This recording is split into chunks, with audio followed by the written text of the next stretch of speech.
Hi everyone, my name is Katy and welcome to the Greenland Quilter channel. And I am glad you're here to watch me. I'm sorry I'm late, but I did mention last night during my live that there was a chance of that happening, which it has.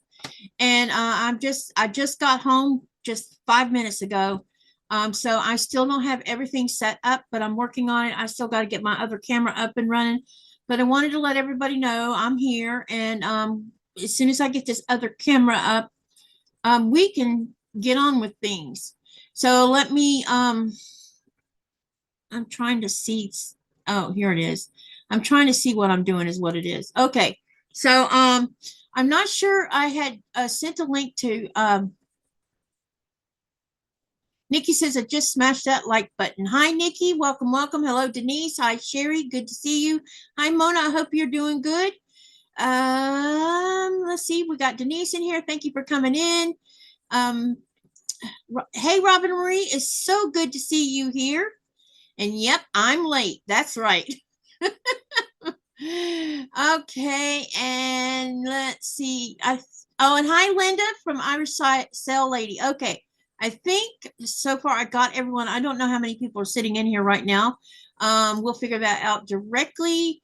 But in the meantime, give me a minute. I'm gonna put my other camera up, and all I got to do is just send myself a link so that I can log on to the Zoom for the camera. And while I'm doing that, we'll talk a little bit. I'll talk to you at the same time I'm trying to get all this stuff up. Today, my boss had all of us out doing something with all of us, you know, us tour guides and her tour shop staff. That included everybody who works for her. And we had a gathering, and we went down to back behind the town and went fishing. Some used the sauna. I didn't get in the sauna because it makes it hard for me to breathe in there, so I chose not to do it. Did a little bit of hiking. I made chicken wings that seemed to be a big hit for everybody because they really loved my chicken wings, which makes me very happy. So they wanted the recipe for that. And yeah, so it was a good day today. And after we got done with that, then she took us out to eat at the Inbox. And so we done that also. And I know I'm kind of all over the place at the moment. Just bear with me. I'm trying to get a link so I can get my cell phone up and running on the Zoom. So yeah, we did that, and we just got through eating. She just brought me home. My boss brought me home, and yeah. So just give me a couple minutes while I get things set up. I just need to get my other camera up so you can see what I'm doing. And so while I'm doing that, can y'all tell me what you've been doing today? Have you been working on projects? Where are you watching from? Yeah, you can tell me that. And tell me what time it is where you're at. So where you're watching from and what time it is. Let me know on that while I send myself a link, which is going to Nikolai. And then there's the thing about Nikolai too. We'll talk about that because remember, he didn't fly yesterday. So I only have a brief update from Nikolai, but he did make it to Nuke. I can tell you that much, but it took a long time for him to get there today. He spent a big majority of the time at the airport. Yeah, so we'll talk about that a little bit too, but let me get logged on to here. All right, okay, let's see here. And if anyone wants to, has anyone seen Mona from Rip It? Let me know in the chat if you've seen her, because she was going to come on the live with me, and I'm not sure if she's got home yet or not. And while I'm doing that, let's do my phone real quick so we can get that camera up. And I hope I don't make anybody dizzy or blast your ears out.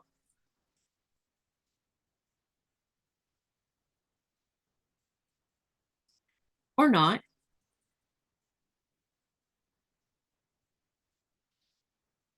Here.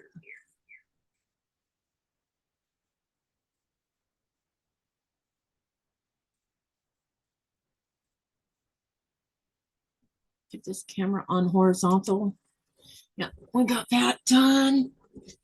Now let me get it up here on the boom. Hopefully there won't be no echo that you're hearing. I don't hear one, so that's good. I'm sorry about this last minute stuff, but I did let y'all know last night that this was probably going to happen because I wasn't sure when we would get done with all the activities that she did with us, because it was a staff day is what it was. She and we did things together, and then we ate together. Twice we ate together today, and it's been a lot of fun. I got lots of fresh air, a lot of fresh air, because we were behind the town, so there's a different the town is kind of situated in a strange way where the major part of the town faces the fjord, but the back half on your way to the airport faces a different fjord. So that's where we were at, was on the back side of the fjord. I got to take Nora, and Nora got to socialize with lots of human beings today. And also she got to socialize with my boss's dog. They have a puppy that's I don't think he's quite a year old yet. So he was pretty precocious with her today. And it was kind of funny, their first greeting, because the first thing she did was give one bark. She only barked once. And then she showed her teeth at him. It was so cute. And then after that, every time he come up to her, she didn't do it anymore. She didn't roll her lips or nothing. She put up with his shenanigans, and he really wanted to play with her. It was so adorable the way he kept trying to get her to play. Hi, Vicki. Welcome, welcome. Yeah, it's 4:52 p.m. Yeah, in Eastern time. Yeah, y'all are answering my questions. Hang on, let me backtrack here. Because I asked a question and now you're answering them. So let's see what everybody said about where they are and what the time zone they're on, or what time it is. No, I didn't cancel it. I wasn't going to cancel it. I just mentioned last night that I might be late. I was a little reluctant about like moving it, because sometimes when you do that, people that normally watch you will not come. So I just left it alone, because I figured if I was late 5 minutes or 10 minutes, y'all wouldn't be mad at me about it. And I see y'all been chatting in here, so thank you for hanging out and staying with me. Okay. Nikki said she just smashed that like button, and thank you for hitting that like button. Thank you everyone who has hit that like button. Jennifer says, just a quick hello. Hope everyone is having a wonderful day. Denise is from Southern California, and it's at 1:49 p.m.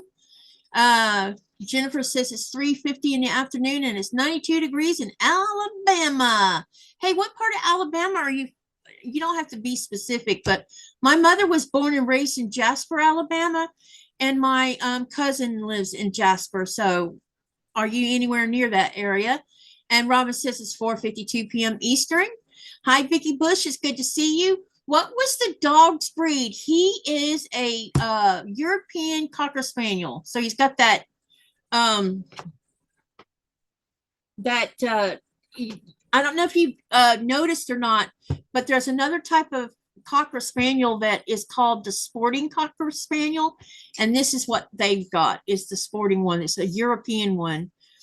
They're built a little bit different than the standard Cocker Spaniel. And he's also white. He's tan and brown. So he's, I forget what you call that color. But he's big. He's got big feet, just like Nora.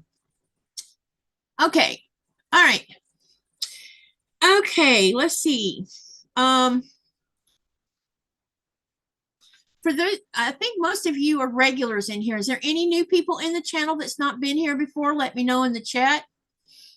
And so what's the weather like where everybody's at right now today? I saw someone gave me temperature for the weather. Jennifer says we are south of Jasper, Central Alabama. Oh, cool. Do you know any D's by any chance, Jennifer?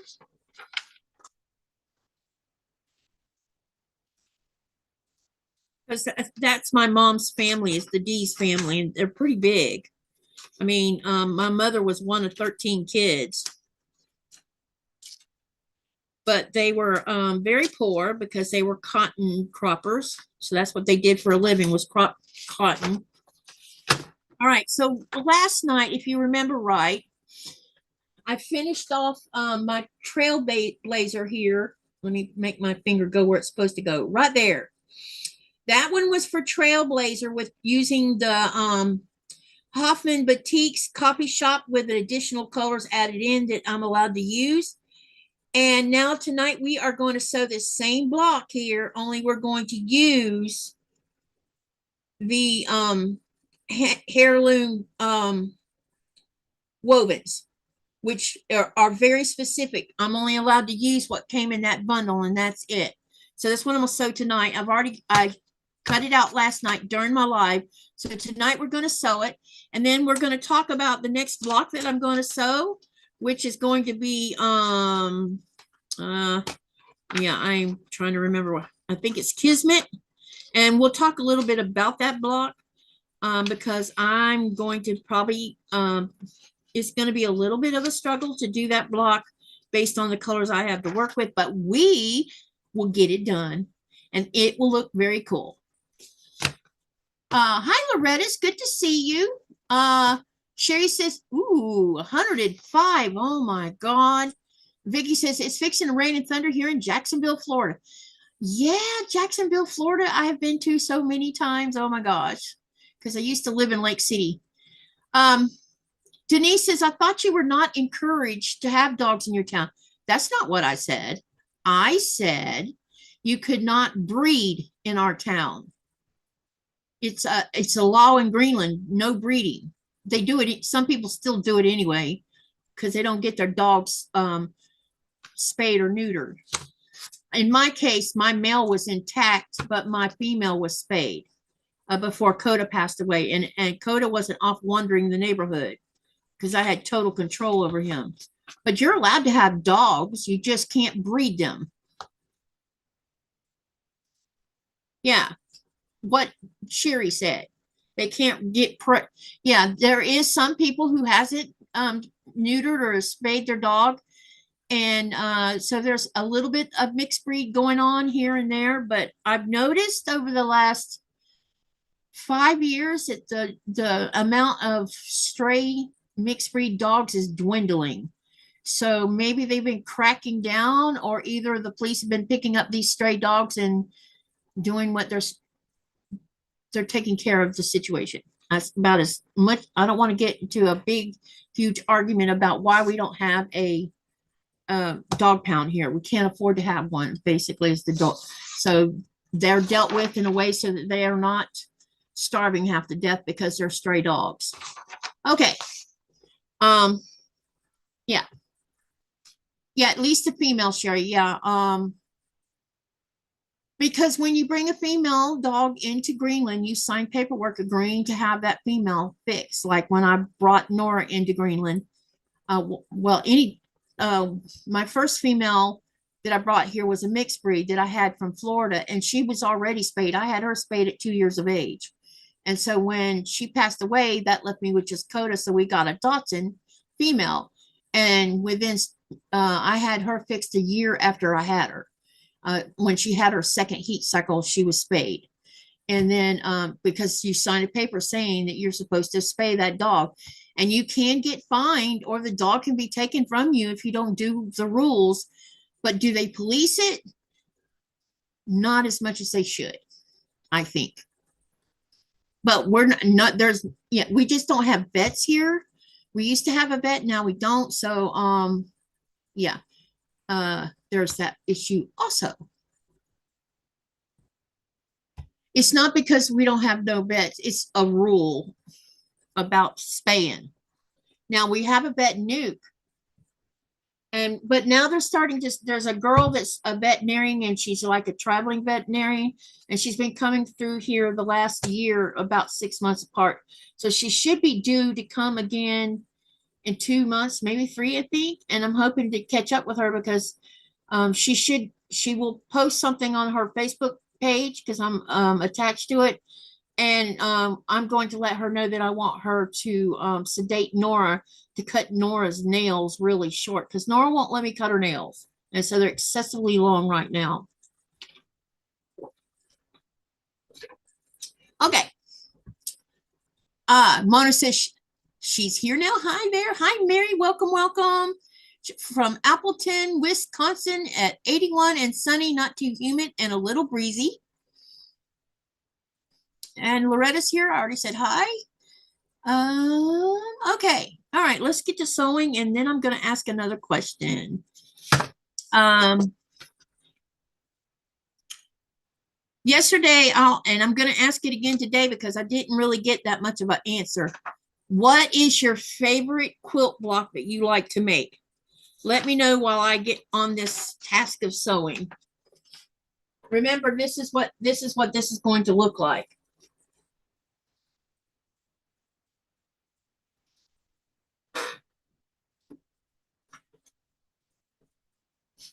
And I need to turn my iron on.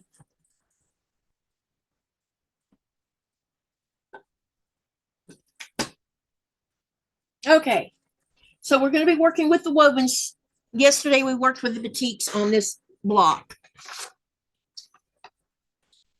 Okay, so what I'm going to do is I'm going to do one side of it first, get all the whole thing done, and then I'll come back and do the other side. So I'm just going to pull off the bottom here, and because I need to sew the half square triangles first. Well, I already got the half square triangles sewn. I just need to join them now. So I'm going to do that first, and then we'll start piecing it together. So I need to get all these pins out of this one side because I pinned it so I could show it to you. Oh, and I'm probably going to go ahead and sew the little squares while I'm at it. That way I can do this in a chain fashion. So let me move a few things here. And I need to breathe. Do you use flea meds in Greenland? Nope, we do not have fleas or ticks here. Nor do we have mosquito-borne diseases here like heartworms. So yeah, we don't have to worry about any of that. So my dogs are relatively drug-free. Or my one dog. I don't know why I said dogs.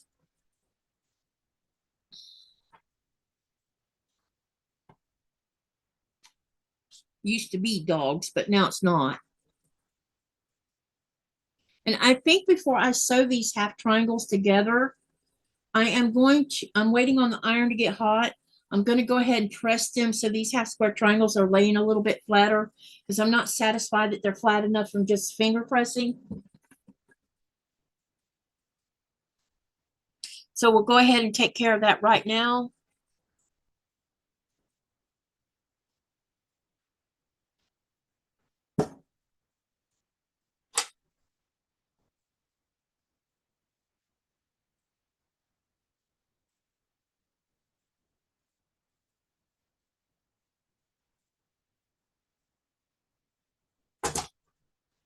If anyone wants to join me on the live, let me know and I'll send you the link. I was hoping Mona would come, but maybe she got hung up with something. Or she came on and real could be that she came on and I wasn't here yet. Hopefully she'll show up in the channel, I hope.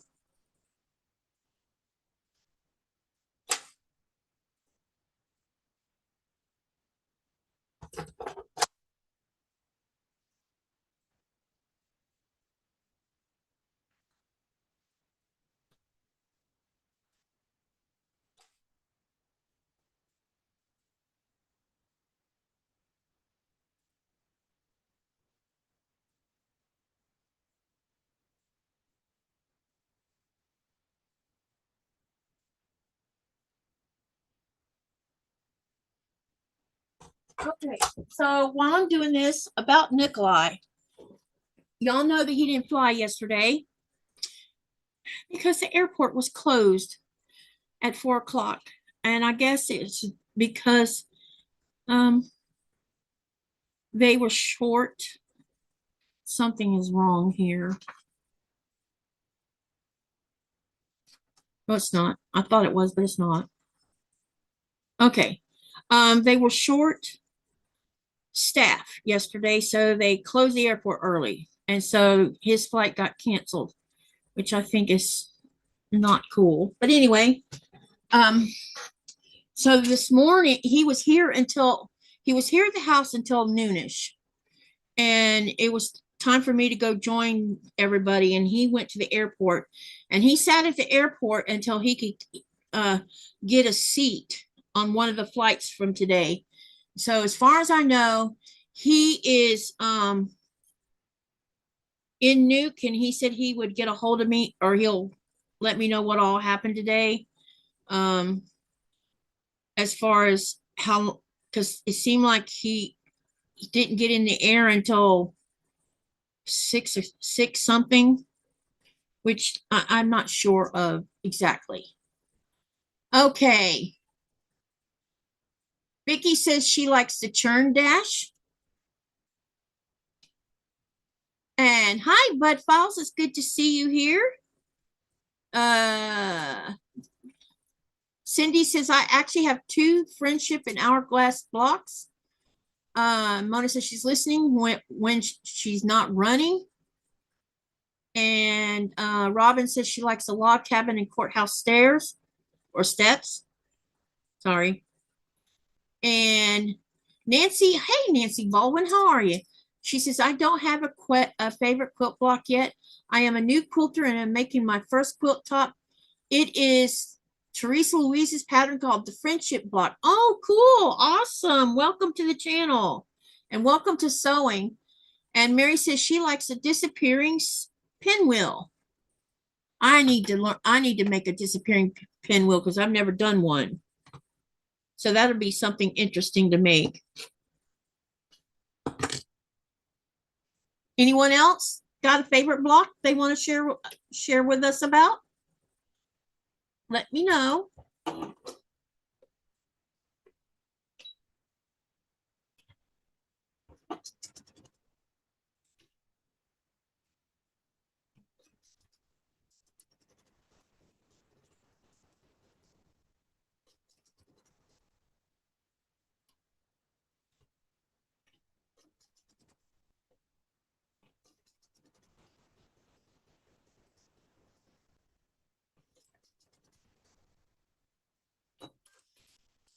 Anyone else want to contribute to this conversation?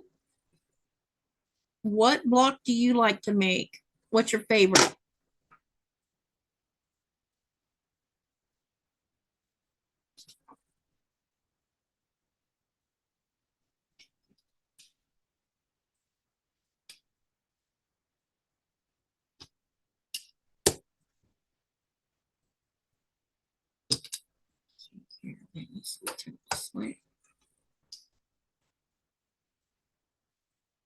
No one else?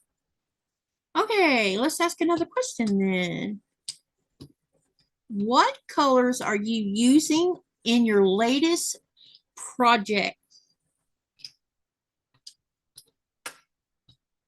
What colors are you using in your latest project?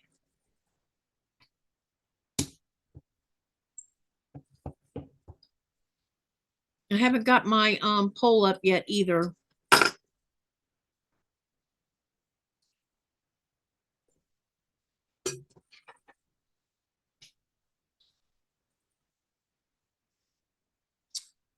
Mary says she is writing for a bookcase flapjack. Wait, she's waiting for a bookcase flapjack to arrive anytime, assembly required. What is a bookcase flat pack? I don't know why I said jack. Flat pack. What is that? And Mona says blues.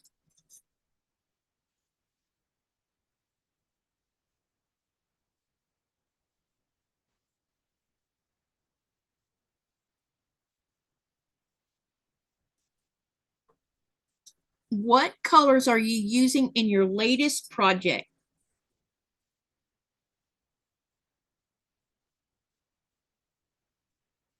Mary, what fun you have ahead, says Mona.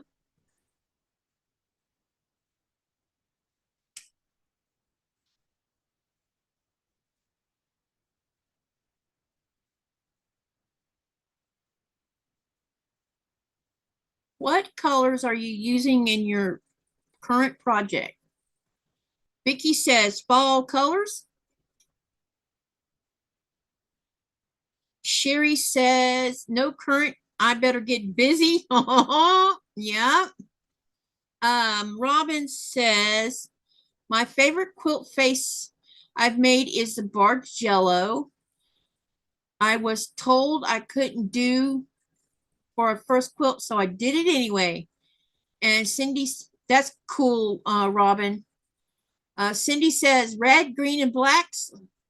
And Mona says, Nancy, that is a pretty pattern. And then Mona says, I'm making the Jacob's Ladder quilt. And Loretta says browns and blues. Y'all sound, your quilt projects sound interesting.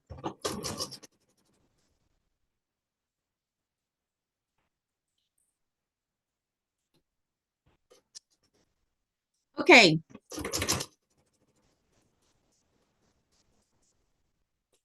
I think I'm gonna do a different kind of poll tonight. Let's do a poll.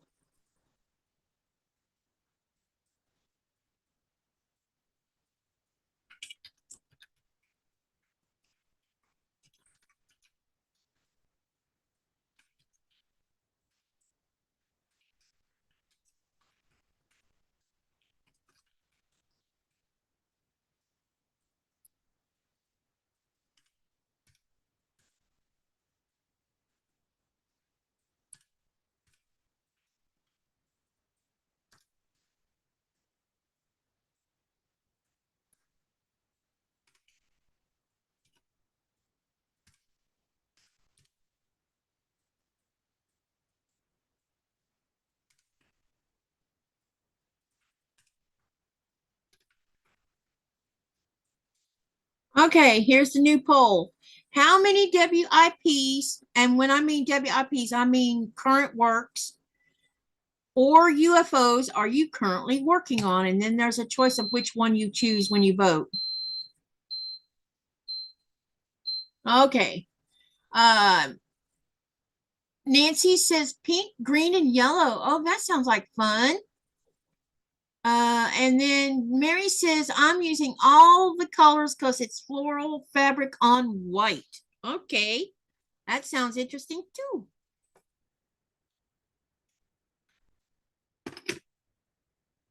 I'm going to do a couple polls tonight.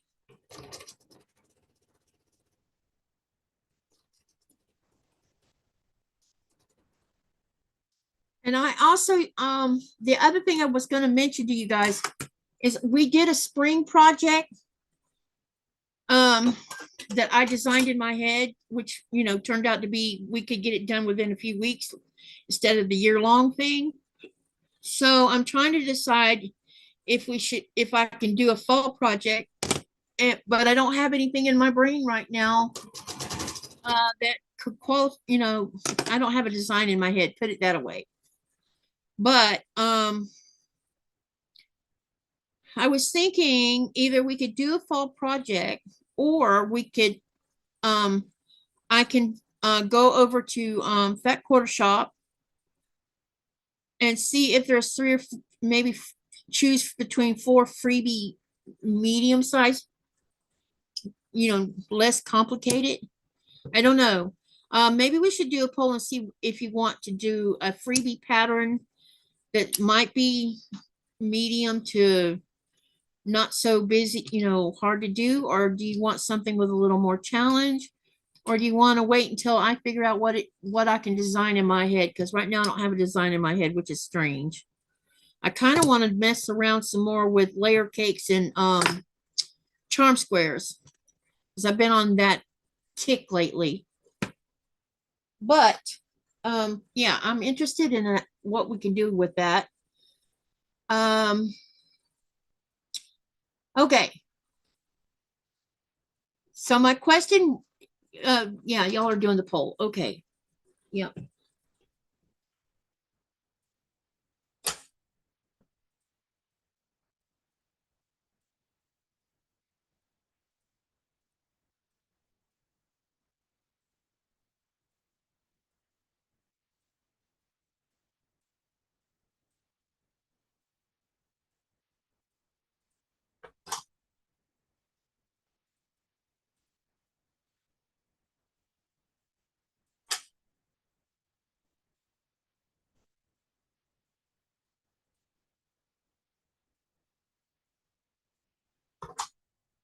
All right, now we're going to put this center strip in first.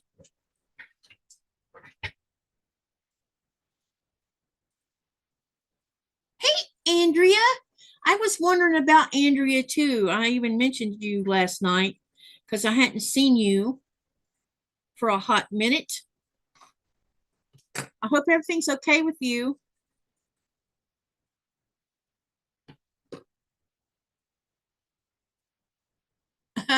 Mary says rules. She says, I really don't like rules very much. Quilt patterns make me crazier than I'm already am. So I like Scrappy and improv. We definitely will be doing um improv tomorrow, doing a Katy says tomorrow.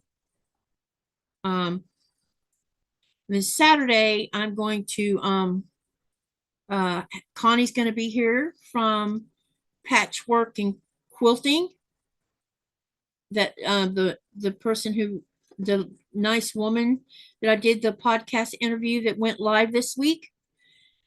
She's going to come and sew with us on Saturday. So it'll be her and Mona, and I'm hoping Sherry will be there.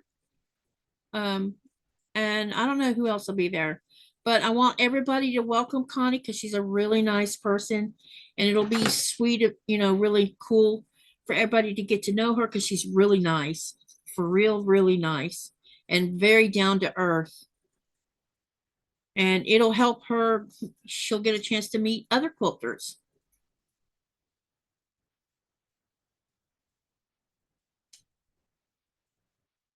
Andrea says, long story, we'll fill you in later. Okay. Mary says, however, I need to do things nicely. I want to make this current quilt with a variety of blocks. That sounds like fun. Uh, and Danny's, hey, Danny, how are you? Says, sorry, I was on my bike. It's okay. Anyone heard from Teresa Louise? No. I've sent a couple emails. I've also messaged her because I could ask because I have her on my messenger. There's been no word. I do know that there's been fires in her area, so there's that. Or she's dealing with something with Brandon or herself. One could be any number of things. All I can tell you is we can just say prayers for her and hope she shows up soon to let us know she's all right. I don't know what we could send snail. I will say this though, y'all. I thought this was a great idea, and I still do. If you go to Teresa Louise's main YouTube page, you will find she has a snail mail address sitting there. Why don't y'all drop a card and say, we've been thinking about you, hope all is good in your world, and send a postcard to her mail. And that way, if she is at least checking snail mail, maybe she'll see the cards and have a chance to come and say everything's okay.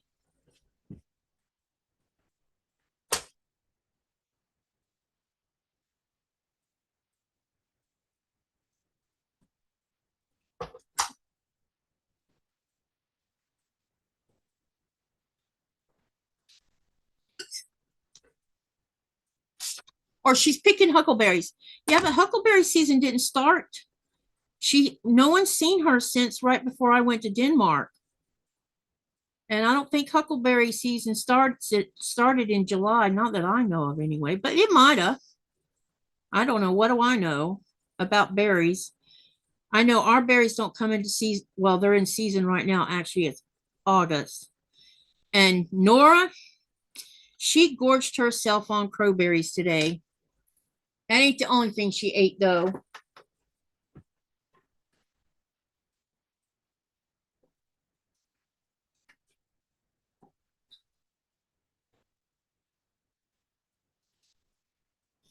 Yeah, there's been fires there, so it might be something to do with that.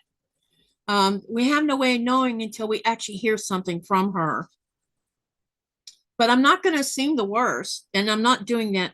But I will say, if you guys feel like it, send a postcard.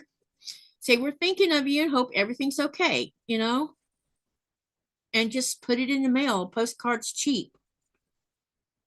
I'm probably going to send a postcard from here What quilt are you doing, says Danny? I am working on Hand and Soul, and this is April's block, and it's called Trailblazer. And I'm doing two different colorways with this block of the month. One's I'm using it, which is up here on the wall. You'll see it, the one, that one there, that's with Hoffman Coffee Shop. And the one I'm sewing the same block again here using hand or hair or heirloom wovens by Steph Skardal. I think that's how you say her name. Finally back with my dinner and can relax. What are you having for dinner? I had fried cod with some type of garlic sauce and rice. I chose not to eat any desserts. The boss offered to buy everybody sweet treats after they ate their main meal, and I opted out of getting anything sweet.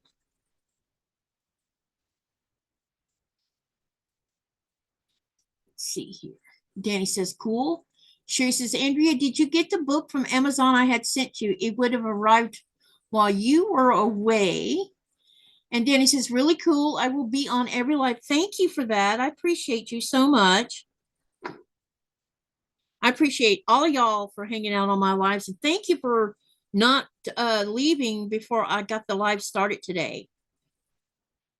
I tried to make sure I mentioned it more than once last night because I wasn't sure when I would get back from the staff thing. So, hi, Lynn, how are ya? Vicky says we're having Chick-fil-A tonight. That sounds tasty.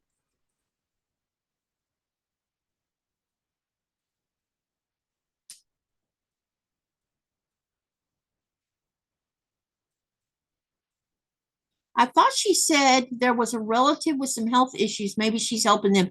She did say that, Nancy. So I think it's her sister-in-law. So it could be that too. I mean, we really don't know what's going on because she's not been around for a month. Mary says I should wipe down the baseboards while I have a chance. That is one of the things I don't enjoy doing. Well, one of the things, there's a couple of things when it relates to housework. The other one is I'm tired of washing dishes. I want a dishwasher.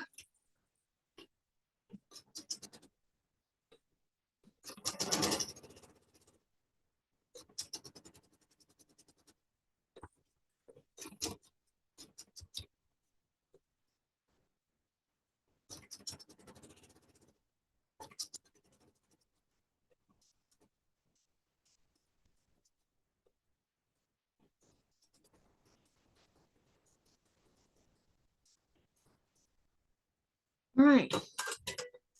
Let's see what this looks like before I go and press it. Um, you're probably going to notice that I seem to be a little weird tonight. I'm in a little bit of pain tonight. But I'm going to push through the pain and work. I don't know I woke up with pain. I had pain when I tried to go to sleep last night. So I don't know what the deal is, but my pain's up a little bit.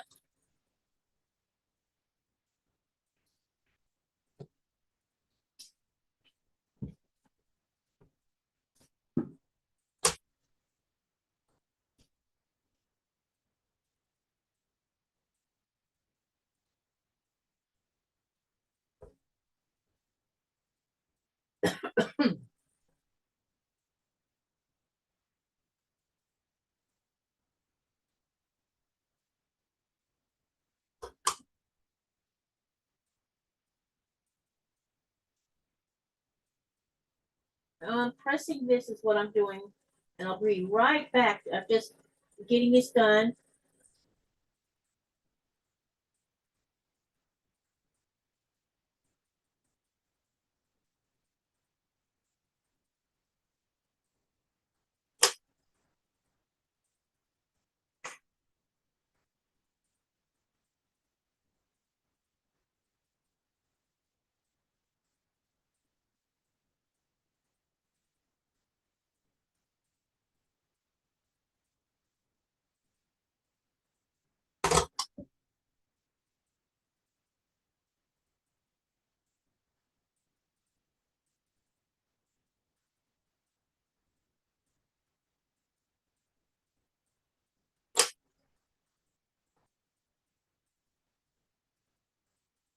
Okay, we've got this piece done. Now what I'm going to do next is we're going to put a strip here on the top.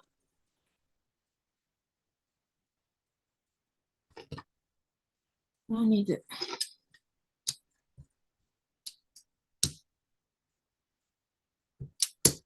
I don't feel like that's laying flat enough. I might have to get the iron to it again, possibly, potentially. And see here. I need to check something also.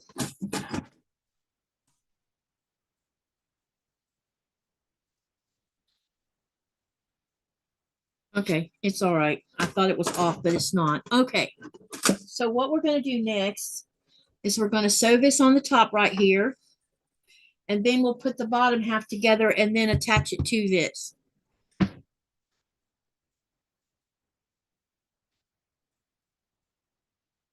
Katie, you know what I'm having for dinner? Know what you having for dinner? Vicky says, found some really cool family history and pics and writings in my mom's Bible. So many things. Oh, that's really cool. Carrie's, hi, Carrie. She says, I'm looking at my sewing quarter, waiting for the sun to move. It's too hot to sew in there right now. Oh, I get that. And then Robin says, fermented purple cabbage with carrots and onions, kielbasa, yellow squash, and mashed potato. Ooh, that sounds tasty. And Linda says, and I forgot a cream soda for a drink. Then Andrea says, she's a very good writer, Sherry, and it is very nice to read it from someone who has been there. Helps me to know I'm not as crazy as I feel.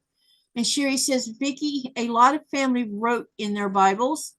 Danny says, what's your favorite quilt, Katie?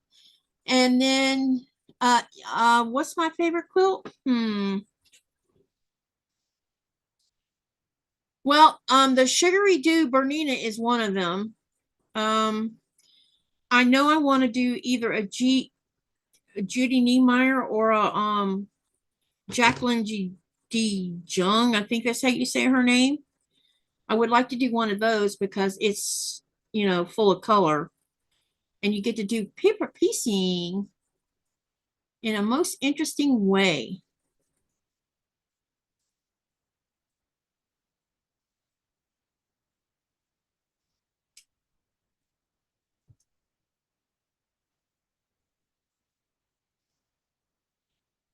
But I'm not sure if I have a favorite of favorites. I don't know.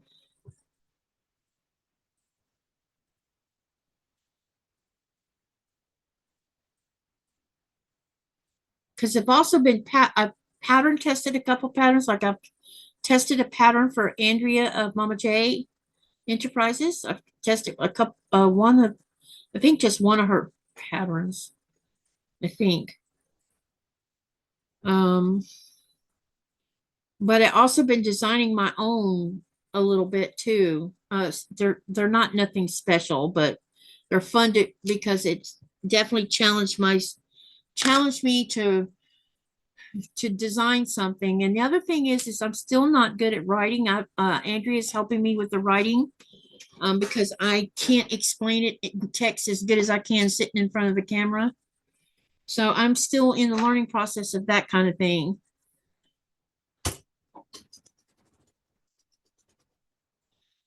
Danny says, I got to end the live stream. Okay, take it easy. See you later. And Vicky says, yeah, Cheryl, definitely a keepsake memory that will always treasure. I write in mine too.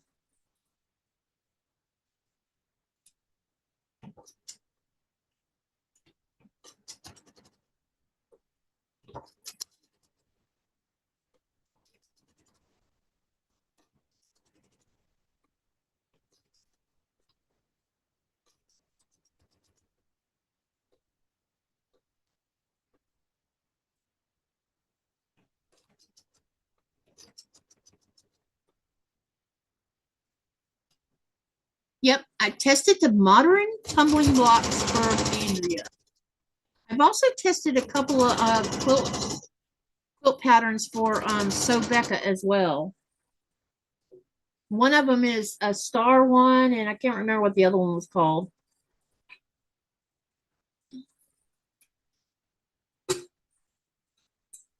Carrie says, laugh out loud. My favorite is the one I am in the mood to work on at the time. Yep, there's that. So I get that too. Y'all should have seen Nora today. She was in her element today. That nose of hers never stopped while we were out in the middle of nature. It was pretty comical watching her interact with Coco, my boss's puppy. Because the first thing she did when he come running up to her, as he was running up to her, is she barked at him. She made one bark, and then she showed her teeth to him. She wasn't aggressive. She didn't go after him or anything like that. All she did was stand there, issue one bark, and show her teeth. And so when he come running up there, when he saw that, he slowed down and walked up to her. But by the end of the fun time we had together, she wasn't even giving him half a thought.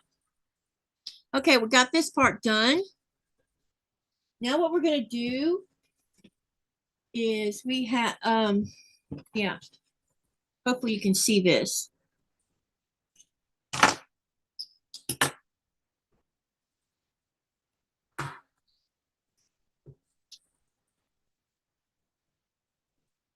Okay, we've got this piece along with this piece, and then we have these really small, we have a square, a rectangle, another square, and a rectangle, and another square. So what I'm going to do first, so I'm going to sew this together first. We're going to do that first. I haven't unpacked my computer yet, but when I get them time, I will get to your pattern. Yeah, I need to get you a picture too, Andrea. I still don't have. I have a picture for the spring sew along. I just need to get binding on it. I haven't put the binding on it, so there's that. And I need to take the time to do binding this upcoming week, and I have to figure out what I'm gonna do for binding actually. And the Katie's Creative Chaos is still not finished yet. You notice I said yet. This upcoming month, y'all are going to see me doing lots of lives, and on those lives is going to be me catching up a bunch of stuff. At least on the days where I don't have to work anyway. Sunday, I definitely know I'm working. I don't know how many tours I have yet. I'm really hoping it's not a bunch of them because I don't want it dipping into my time with Sherry. Because sewing with her is fun, and I'm supposed to be doing something Sunday. And yeah.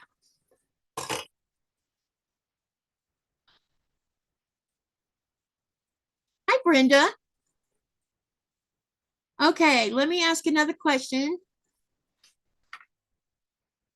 Okay. What do you consider yourself to be? A beginner, an experienced quilter, or somewhere in between?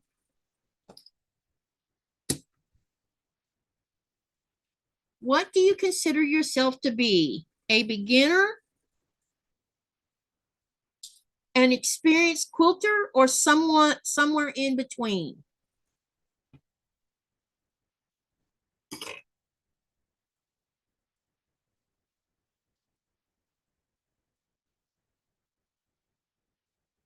When did you get home, Andrea?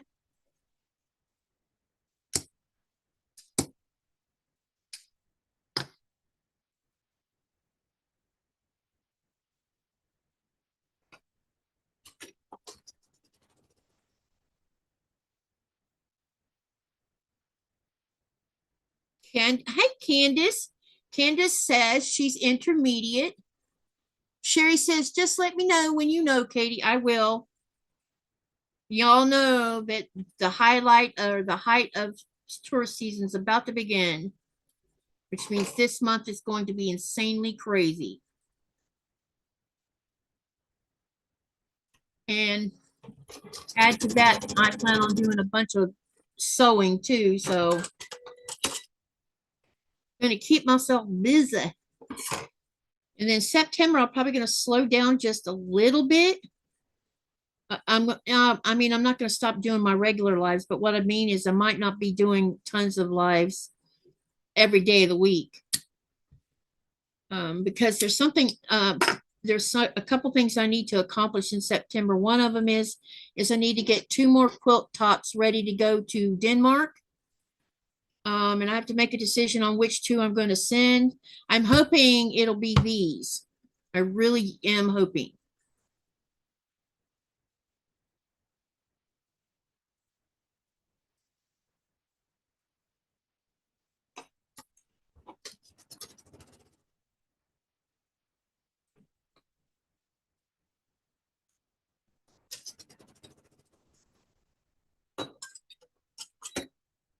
Andrea says she's been home a week. Robin says but she's in between. Irish Sail Lady says she's in between, but always learning. Mary says in between. Vicky says in between. Brenda says in between. And Candace says intermediate. And then Nancy says a beginner. Lynn says I'm in the in betwixt category. HRTs are kicking my butt.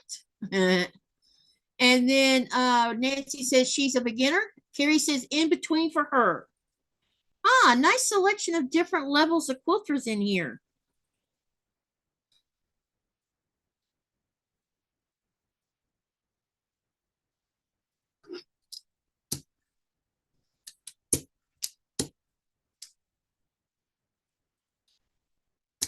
That's really cool. Okay, now I'm going to get the iron to this.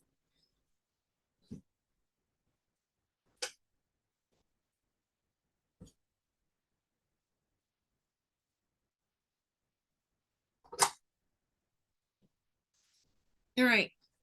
Now what we have to do with this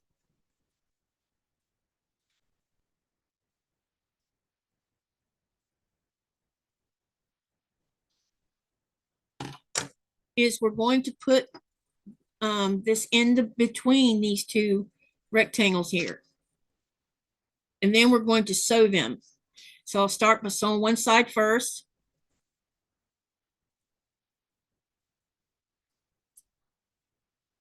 All right, let's see here. Now, having asked that question, what was what do you consider yourself? I still consider myself a beginner, maybe advanced beginner, because there's still some things I don't know how to do.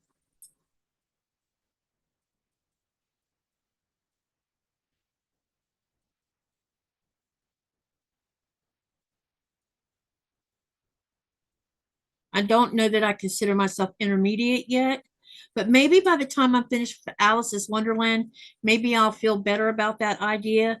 Also, this so long I'm doing right now, um, it's also, helping promote my skills a little bit more. So we'll see. I don't know. I don't know if I'll ever say I'm advanced. I doubt it. What are half rectangle triangles? HRTs are half rectangle triangles, and I can relate to the grief they cause.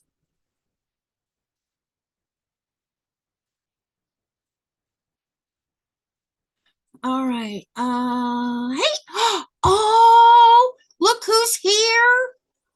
Teresa, we've been concerned about you. Is everything okay? Fill us in. Do you want to come on the live and tell us what's going on? We've been missing you, girlfriend. We've been missing you. We were about to send out some postcards and ask if you were okay.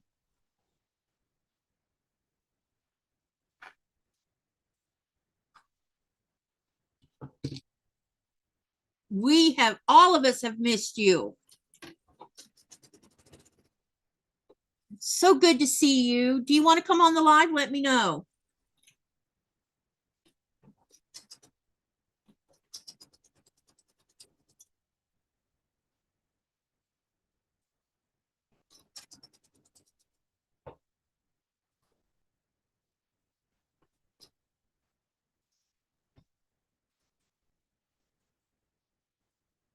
Yeah, we were scared about the fires. We knew about the fires in Idaho. I came back from Denmark and people were already asking about you, and I didn't have an answer.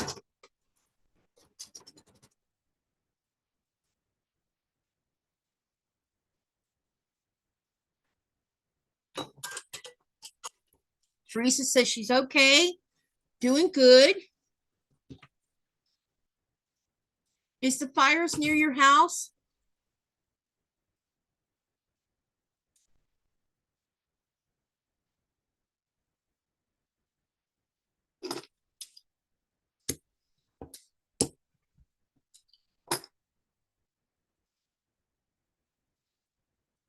We've been worried about you, and we're glad you're okay.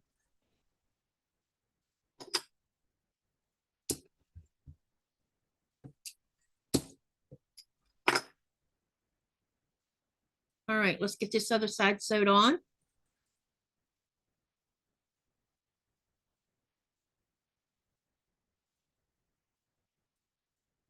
And then I'm gonna press this, and then we're gonna add it to the bottom.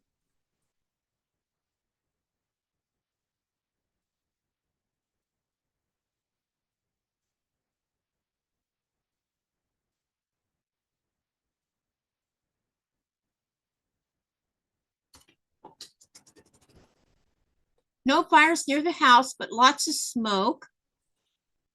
Love you, Teresa Louise. I second that sentiment.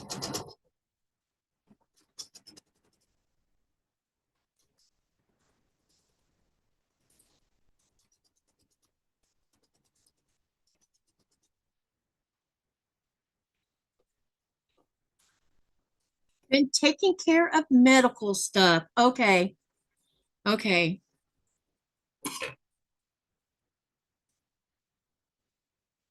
Well, we've been concerned about you, hun, because we didn't know what it's not like you to disappear off the planet. Don't take offense to that comment. Please don't. We've been worried.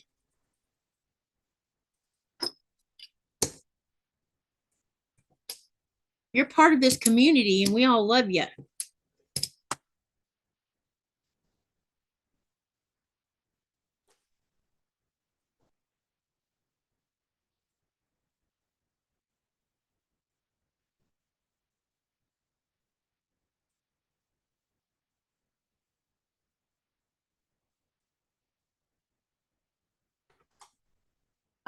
I'll be right back.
I've been drinking a lot of water today while I was out, and then I got cold. And that seems to make me have to get up and do something more often. Teresa says, I love you all too. Been missing everyone. And then Mary says, well, the baseboards are clean and so are my cutting mats. All right. What we're going to do now is we're going to sew this to the bottom of this. And then we'll start the other half.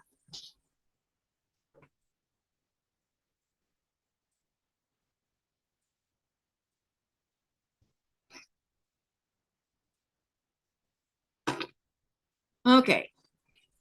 First thing I'm going to do is make sure that these two seams are parallel to each other.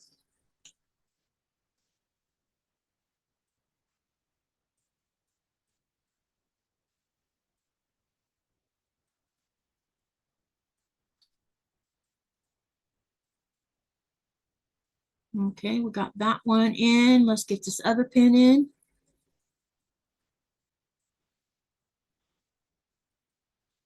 Okay, now I'm going to ask the next question.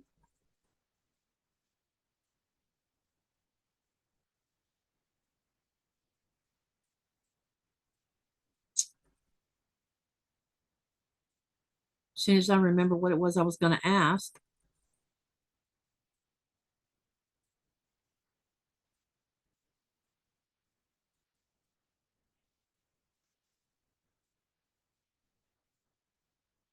Okay, what's the one quilting skill that you've not learned yet that you want to learn how to do? What is the one quilting skill that you've not learned yet that you want to learn?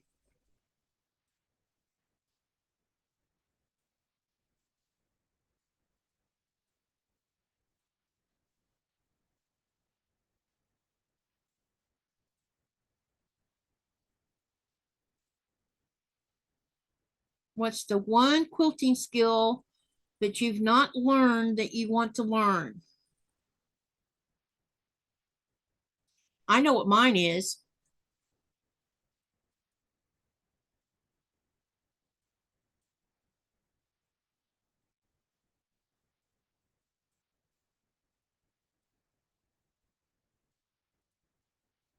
What is the one quilting skill that you've not learned that you want to learn?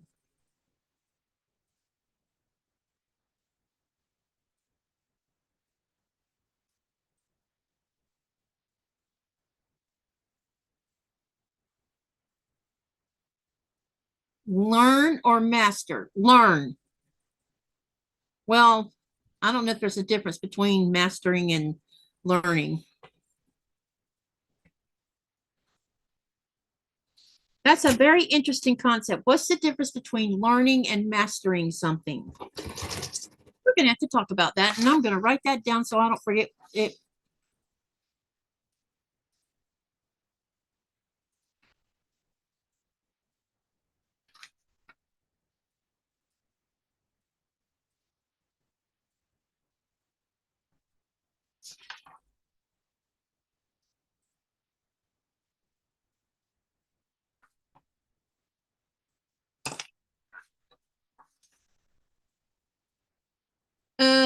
Mary says patience. Vicky says how to get better at cutting material.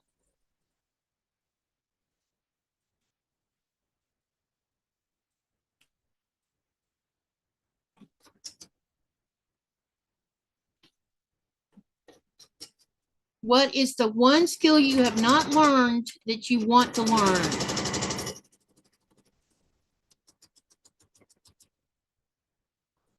I know I just can't seem to get the points to always match up. Am I being careless? I don't think, no, I don't think it's about that. You have to find, I think when it comes to points, or this is how I get my points to, and there is times when a point still doesn't do what it's supposed to. But y'all see me a lot of times taking pins and putting them in the points and making sure that the opposite seam that has a point also is part of this setup.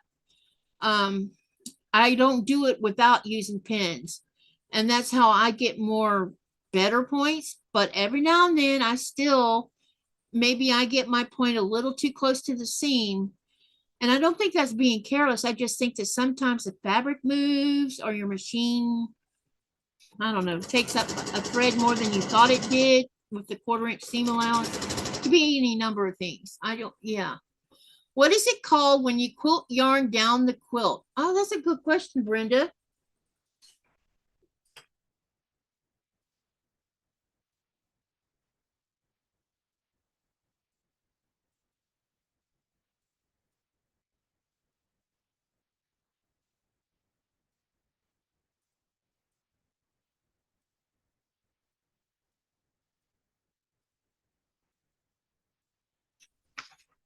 Um,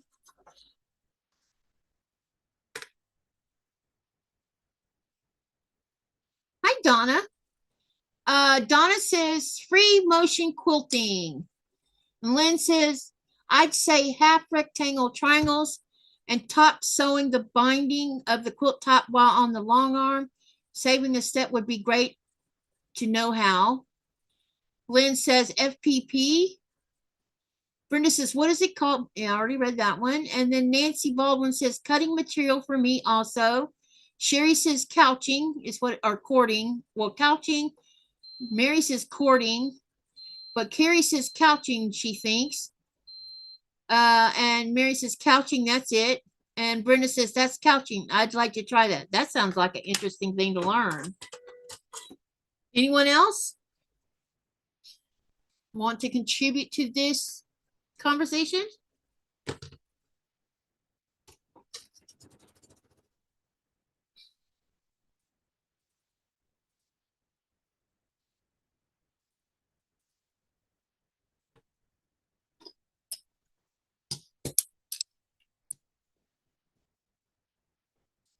All right, let's get this pressed.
Okay, so now we have the bottom part of this block made. Hi, Kevin. Welcome, welcome.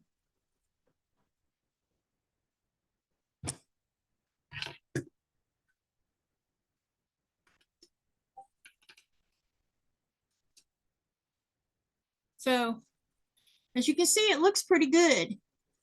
So now we're going to start the top half. All right. And what I'm going to do is what I did before. We're going to start out with the half square triangles first.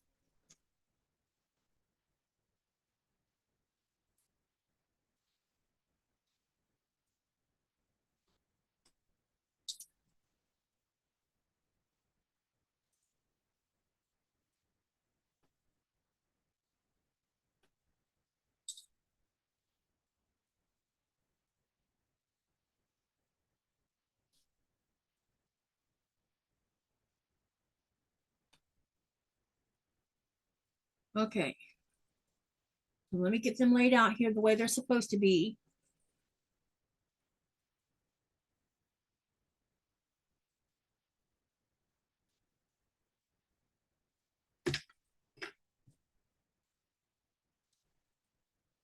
And then we'll do the same thing here. We're going to lay these out as well.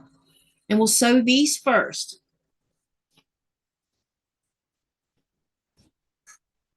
Thank you, Teresa. Mary says, that's so pretty, Katy. Love the block, says Sherry. Lynn says, I'm going to be into lurking mode on the TV. Hubby's wants to help a lady set up her cutie breeze frame and such. Going to do a video call. Let me see here. Okay. And then Brenda says, cool, Lynn. All right. Okay. So let me ask the next question. 。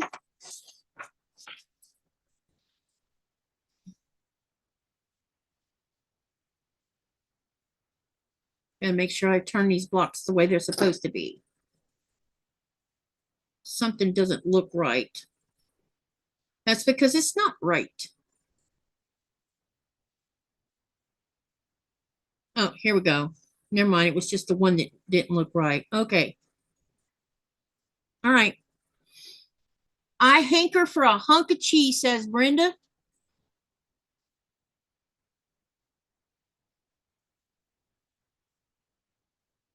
Thank you for what you said about the block, Teresa.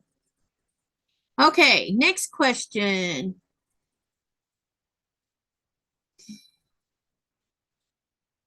Do you finish one quilt at a time, or do you have several projects going on?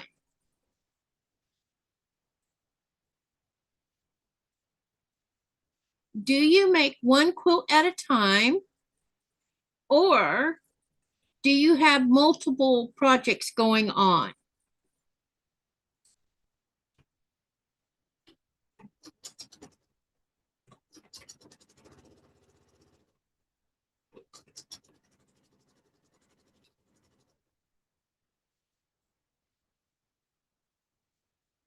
Carrie says, that's exciting. I have lots of fun with mine. Teresa says several. And Sherry says, I'm going to watch on TV too.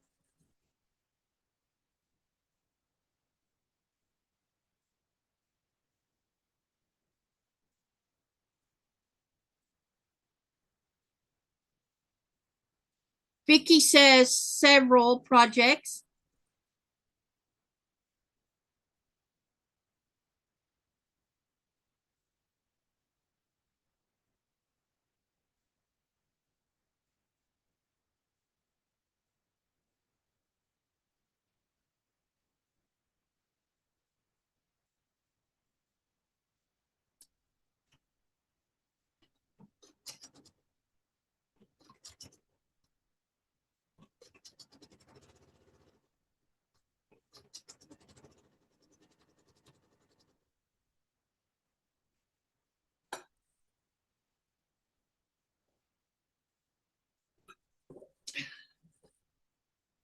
Cindy says always two at a time. Carrie says she has multiple projects. She needs to have alternates for when she gets bored or frustrated with the one she's working on. I think there's a lot of us who have to have more than one going on. Nancy says one at a time.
Almost done with the pressing.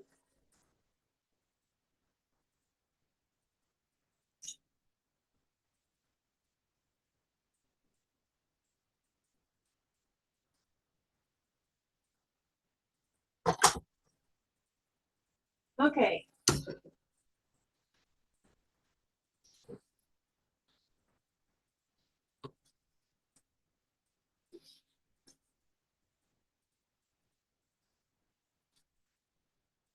I needed to make sure that I pressed these because I forgot to do that before I started them.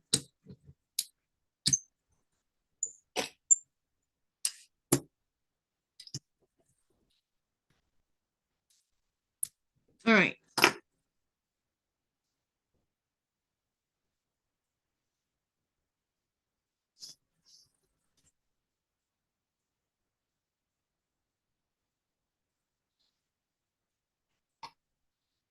So we're going to sew these together.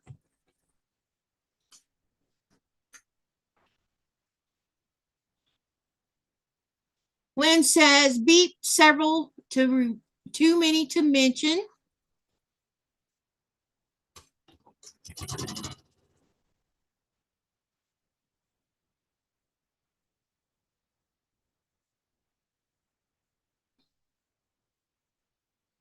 If you are a channel creator, don't forget to type exclamation selfie to share your channel. You are more than welcome to do so. Please do, so that other people can go to your channel and watch your videos and get to know you.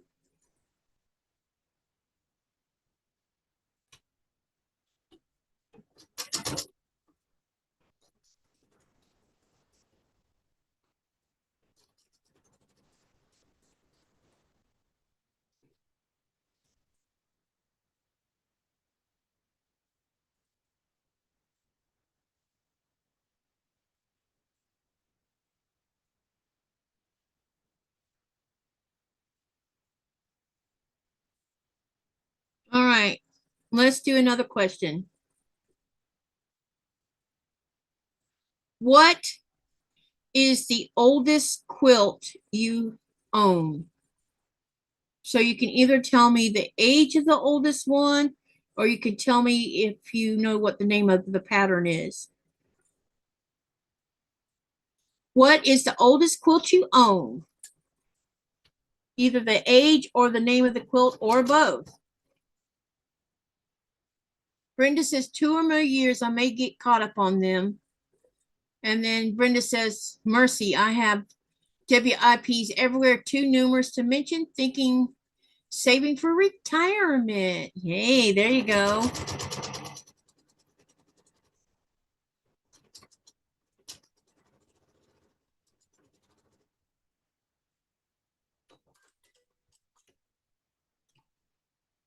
What is your oldest quilt that you have?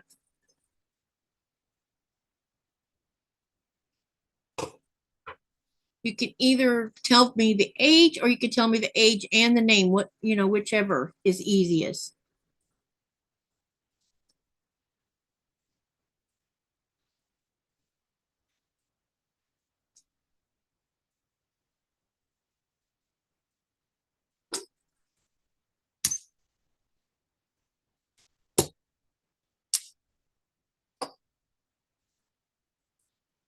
Andrea says 62 years. Wow.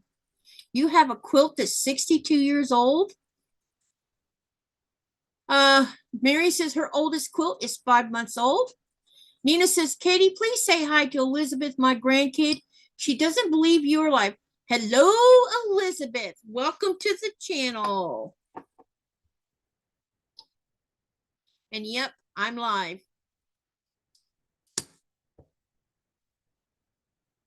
This is not a pre-record.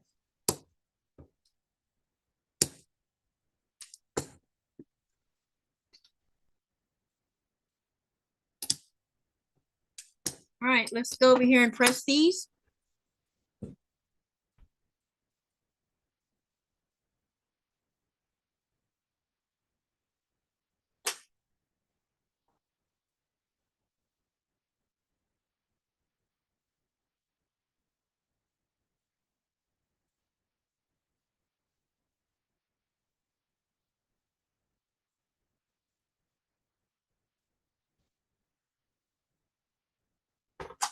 Okay, now that we got the 2 pieces done here, what we're going to do next is we're going to sew this center seam here.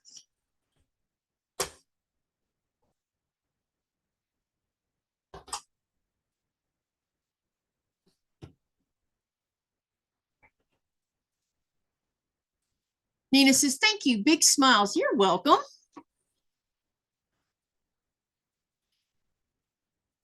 When you type when you're sharing your channel, just type exclamation selfie. That's it. Otherwise, it won't share your channel. Just exclamation selfie. Those of you that I've interviewed, your name is already in the box. So you can type your name, type exclamation and your name. Like Sherry, it would be exclamation Sherry. It would be exclamation Teresa Louise. It would be exclamation Mama J.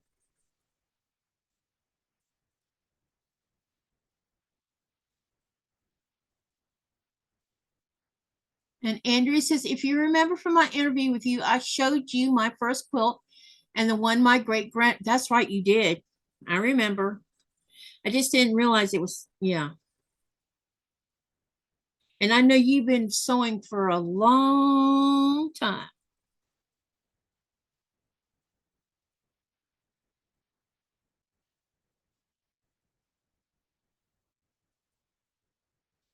Donna says, I have a hand sewn, a quilt hand sewn by 100 years old. The quilt itself is probably 8 years old. Okay.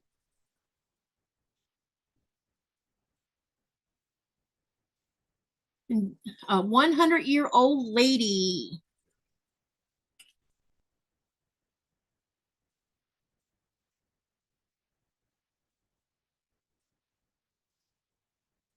Anyone else?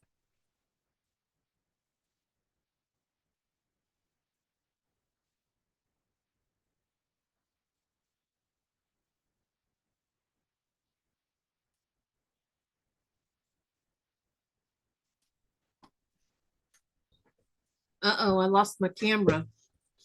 Why did I lose my camera? Wake your butt up.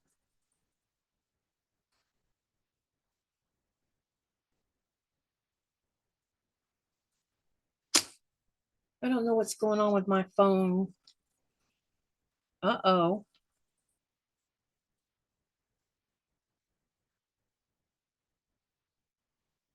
Why is it off?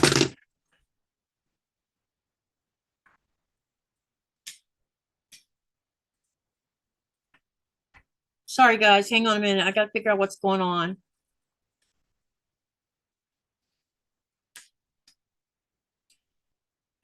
I was having trouble with it today when I was out.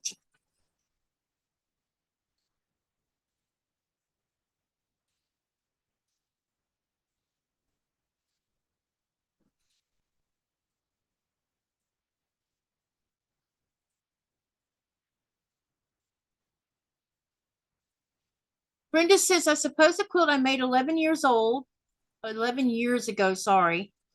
Applique. I don't have one I inherited, although my mother's is out there. She made in the 70s. Oh, it shut itself off. Why did it shut itself off?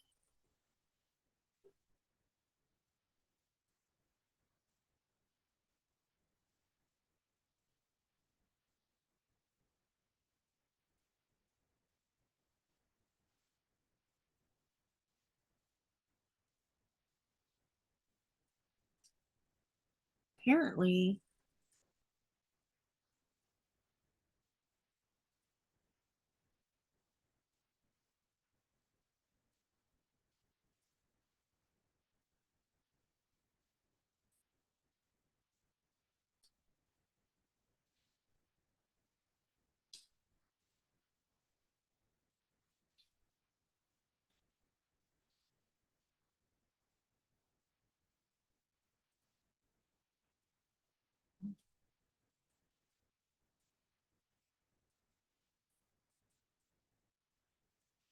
And then Teresa says, so that makes him 96 years old. His great grandma made them. Wow.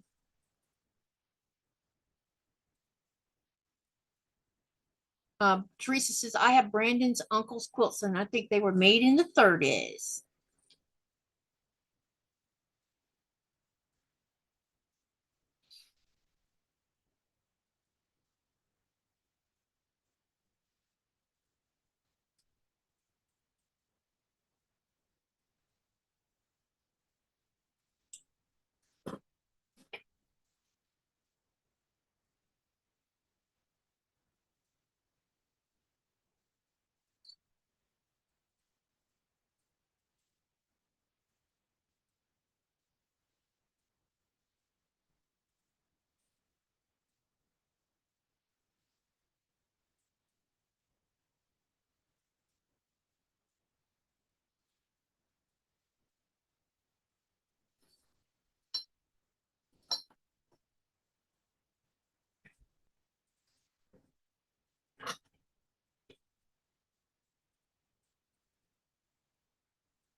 Sorry, guys. I don't know what's going on here. I might not get it back.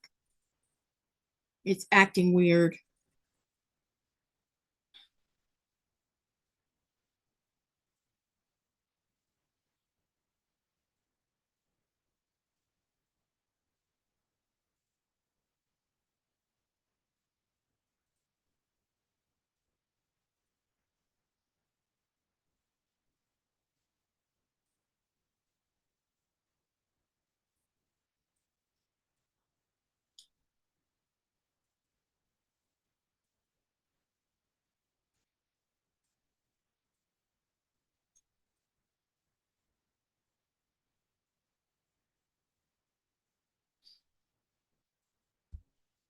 Come on, give me what I want.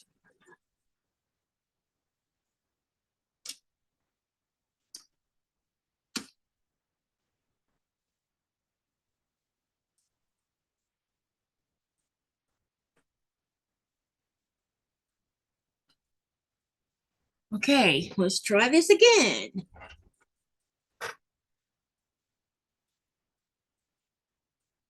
No, but I think my camera or my phone might be a little bit warm. I was having trouble with it earlier today, and I don't know. I couldn't get it to let me log on to my data for some weird reason, and I checked my data, and my data's fine.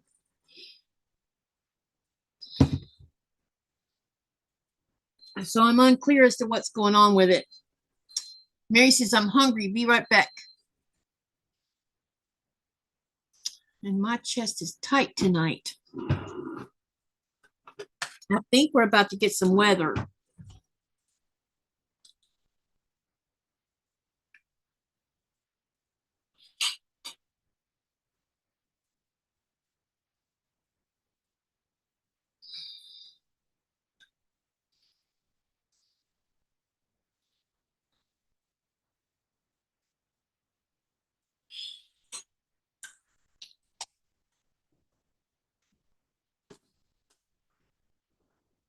Okay, let's get back to it. We'll see how long it lasts.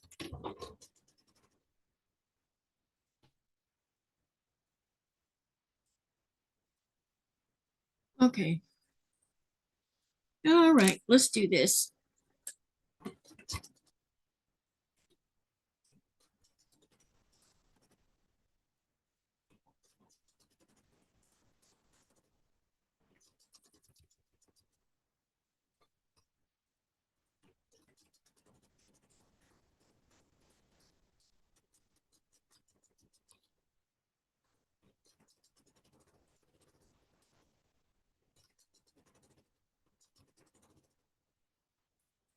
All right, let's do the next question.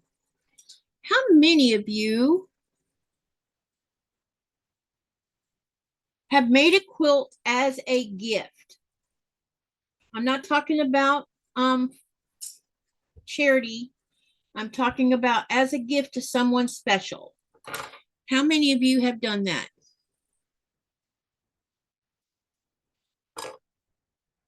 And then I'm going to ask a second question concerning the gift. Who did you gift your first quilt to?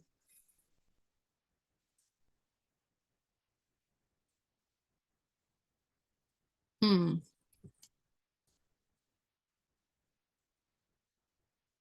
I think I might have.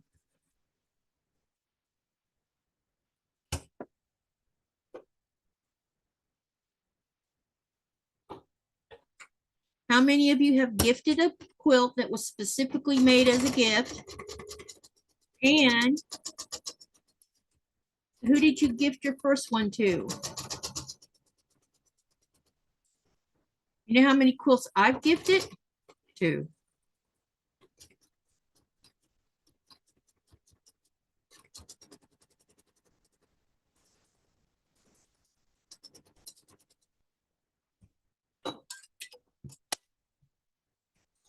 So far. But I am making quilts that's going to be gifted to some grandkids.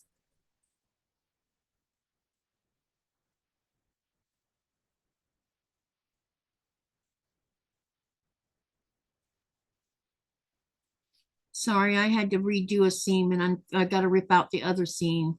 So that's going to take me a couple minutes to get done. So as you can see, sometimes I make mistakes. And I didn't have my 1/4 inch seam allowance done properly, so I had to re-sew the area that was wrong. And now I'm ripping out the seam that was wrong.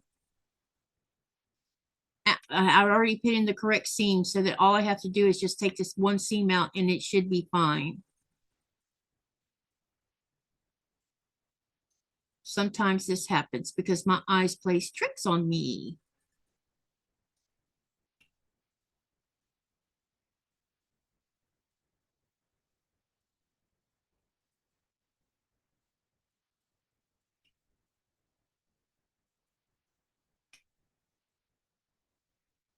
And it still looks like I didn't get this one low enough.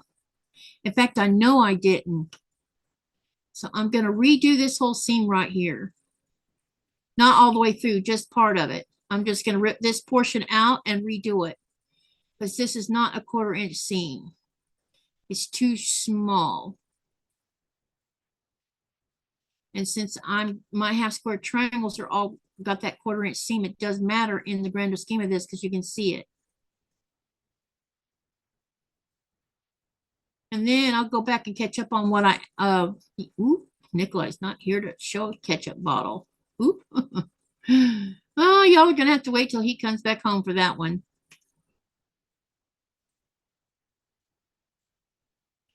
He did make it to Nuke though tonight, but I haven't heard from him since. So I don't know. He must be having to do a bunch of stuff, which doesn't surprise me one little bit.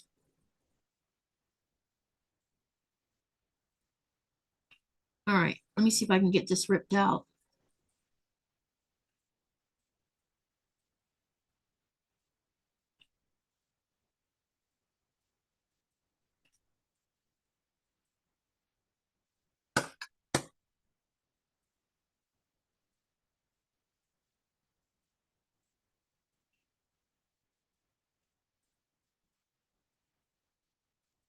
And we're just going to re-sew it because I need that seam to be right close to that point, not far from it, too far from it, because then it leaves a weird looking, yeah, it makes a half square triangle look wrong when it's not wrong.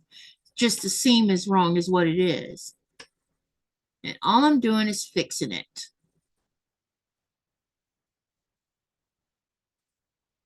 And since I don't have to rip the entire thing out, that makes it better. Just the section that didn't do right. So give me a couple more minutes and we'll be back on track. And of course, this is where I'm having trouble getting it ripped out at, right where that seam is at. Of course I am. Okay, now I've got it. Now we've got it. I don't know how I got this out of alignment, but I did. Okay, now what I'm going to do is I'm going to reset it and then re-sew it to the way it's supposed to be.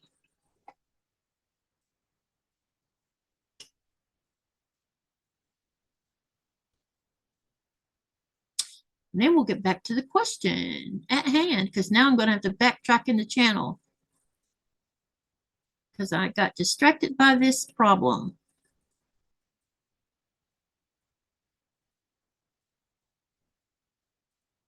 All right, let's see if this is okay now. All right. It looks like I've got it pulled out now.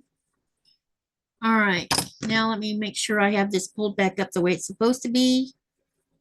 I don't know, it's shifted for some weird reason. Sometimes that happens when you're sewing. You get in a hurry.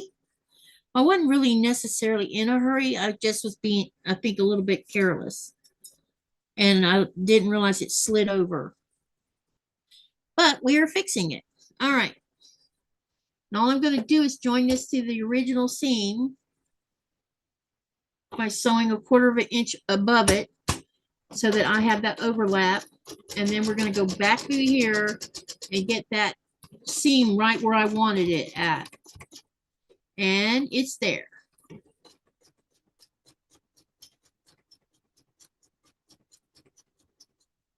Okay. Let's make sure everything looks okay now. And it does. Okay, so we fixed it. I just need to get rid of some of this messy stuff from where I pulled the seam out. All right. I'm going to press this, and then we're going to sew the other side on, and then I'll come back and read your comments.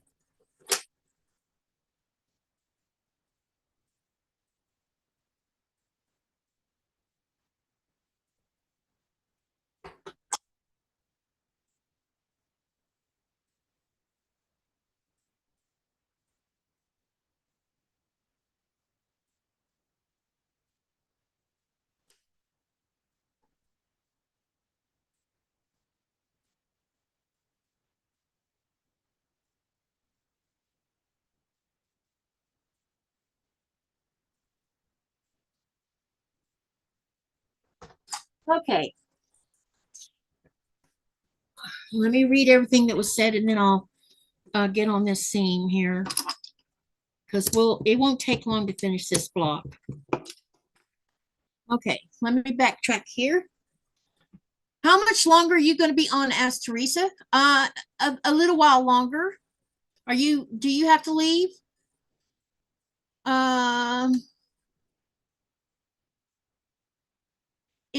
Okay, I answered that question. Teresa says she has no idea. Maybe donate to a quilt museum. Mary says that my sister requested a quilt for her granddaughter. She received it a month or two ago. And then she says she made lap quilts for each of her 4 grandchildren's last Christmas. And I'm waiting on Teresa to answer my question. And then Mary says, then I made 2 lap quilts for my son and his wife, so that makes 7. Carrie says, my first quilt that I gifted was for my little sister because she used something. And then Teresa says, I'm not sure, maybe around 10. Okay. Then Vicky says, that square is really pretty, Katy. Carrie says she understands what goes into them. And then Mary says, 8, I've made 1 for my sister, and all 8 since last fall. Brenda says, my first quilt was made as a baby gift for my granddaughter. And then Brenda says, have made all the grandchildren quilts. Also my sister and brother-in-law, and also something that looks like an exclamation mark. Oh, an aunt and uncle. And then, hey, Dre, where's the I lost track ages ago button? Yeah, let me send you the link, Teresa. That'll be great. All right, let me go find my Zoom. Zoom. Let's get a link and send it to Teresa.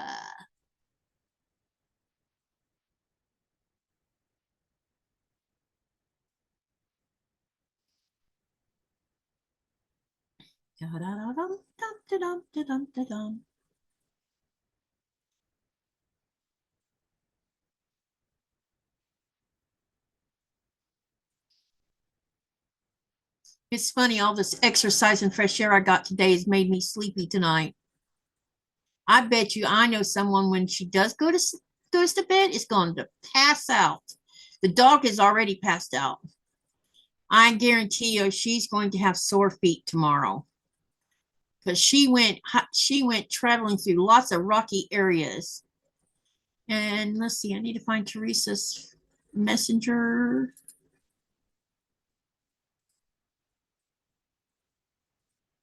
Come on, get out of my way.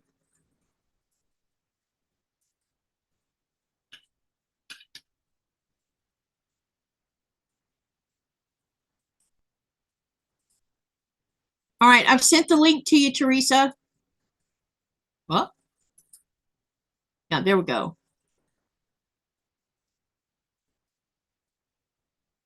Okay, got that done. All right, back to the chat. Okay, all right. So what I'm gonna do now, and whoever said the block looked good, thank you. All right, we're gonna add this one to this one, but before I do that, I like to take a ruler because we have horizontal lines right here that need to be parallel to each other. So what I like to do is I take my pencil here and I put it right where the point of this half square triangle is, and then lay my ruler next to it. And the reason I do that is because sometimes pencils have wider points on them. And if you're not paying attention, you can easily misalign this. And then I'm going to come down here and do the same thing with this one. And then butt my ruler up against it.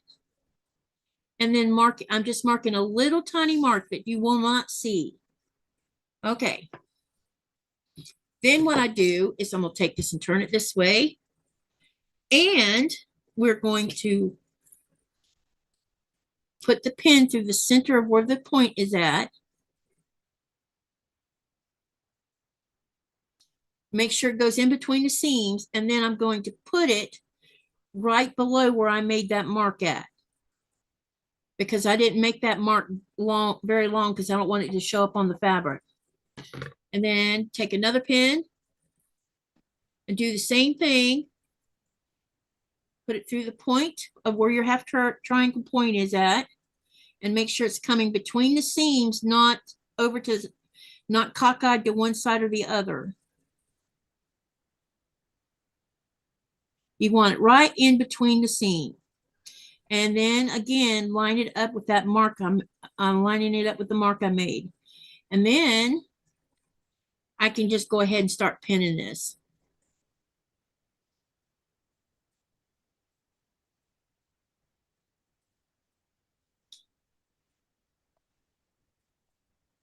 Brenda says, Teresa's coming. Oh, hey, I'm sorry. Do you have sound? Yeah, hi, Katy. Hey, do you know how much we've all missed you? Yes, I miss you guys too. Are you all right? Mm. Yeah. I think so. Okay. So I don't know. What do you want to talk about? Just what you're doing. We don't need to talk about my stuff. Well, I had some medical stuff I had to do this past month too. So Yeah, yeah, I got to go in for some more blood work here pretty quick, but you're gonna go pay the vampire a visit. yeah. Yeah, I done a bunch of blood while I was there, and I got all my test results back except one. Well, they also did an EKG, and I haven't got the results back for that yet. And it was because the nuke system was down relating to that. So I have a video conference with my doctor on the 19th, and I'll find out about the remaining test results. But I'm okay. Nothing's wrong other than my weight and my lungs. I have an MRI scheduled for next week. Okay. For my neck. Ah, it's your neck that's giving you a fit. And then I guess my cholesterol didn't go down at all. It went up. Uh-oh. So they want me to go on those statins. There's no way to change your diet to fix it? Well, I've already been doing that, and kind of like a Mediterranean diet type thing. Mm-hmm. And that has made no change. And so she thinks it's genetics. It probably is. But nobody in my family has this problem. My mom and dad didn't, and, No so aunts or okay. uncles or someone on the paternal side or the maternal side? No one? Not that I know of, but so I started doing some research. Mm-hmm. Okay, I'm just going to clarify this. I am not a medical doctor. Okay, that's right. We're not. I'm not, but I'm going to tell you what I found out. One of the medications that I take for my acid reflux problem in my stomach, yeah, is known to cause high cholesterol and high triglycerides. Wow. Severely. With if you take it long term, this medicine. And I've been taking this medicine for over 10 years, and nobody has ever said anything to me about the effects it will have with your cholesterol. If you went off of them and switched to something different, would it resolve the issue? Well, that's what I'm trying to find out. So I immediately quit taking them, you know. Yeah. And it's a very popular medication that a lot of people take for their stomachs. Mm-hmm. So my number one recommendation is, before you take anything, do your research. Yep. You know, because no doctor ever said any. And the other thing that kind of really pisses me off is my current doctor hasn't said anything about, you know, oh, well, you're taking this medicine or this medicine, maybe you should stop. You know, she's the one that had me start taking it twice a day. Well, yeah, she should have been aware of that, especially when you change your diet and everything and nothing moves. I Yeah. would think that check medicine would be one of them. Yeah, I would think check medicine would be like the first thing, Yeah. and then diet. So, I mean, the only good thing is weight loss, you know. And I really don't know how much more I should lose. I hate to say that, but I thought it looked like you had lost weight. yeah, I've lost a lot of weight. So, Mary says she's got to go. Thank you for dropping in, Mary. See you when you come again. Carrie says, bye, have fun. Mary. I need to hop off. Bye, Carrie. Thank you for dropping in. I hope y'all aren't all going to leave. So, anyway, between me and Brandon, things have just been, Sounds like. you know, I haven't even been up here in the sewing room. I just looked it up since my last live. So it's been 52 days Wow. since I've been up here. You've been feeling that terrible? Yeah, between my neck and my back and everything else that's going on, it's just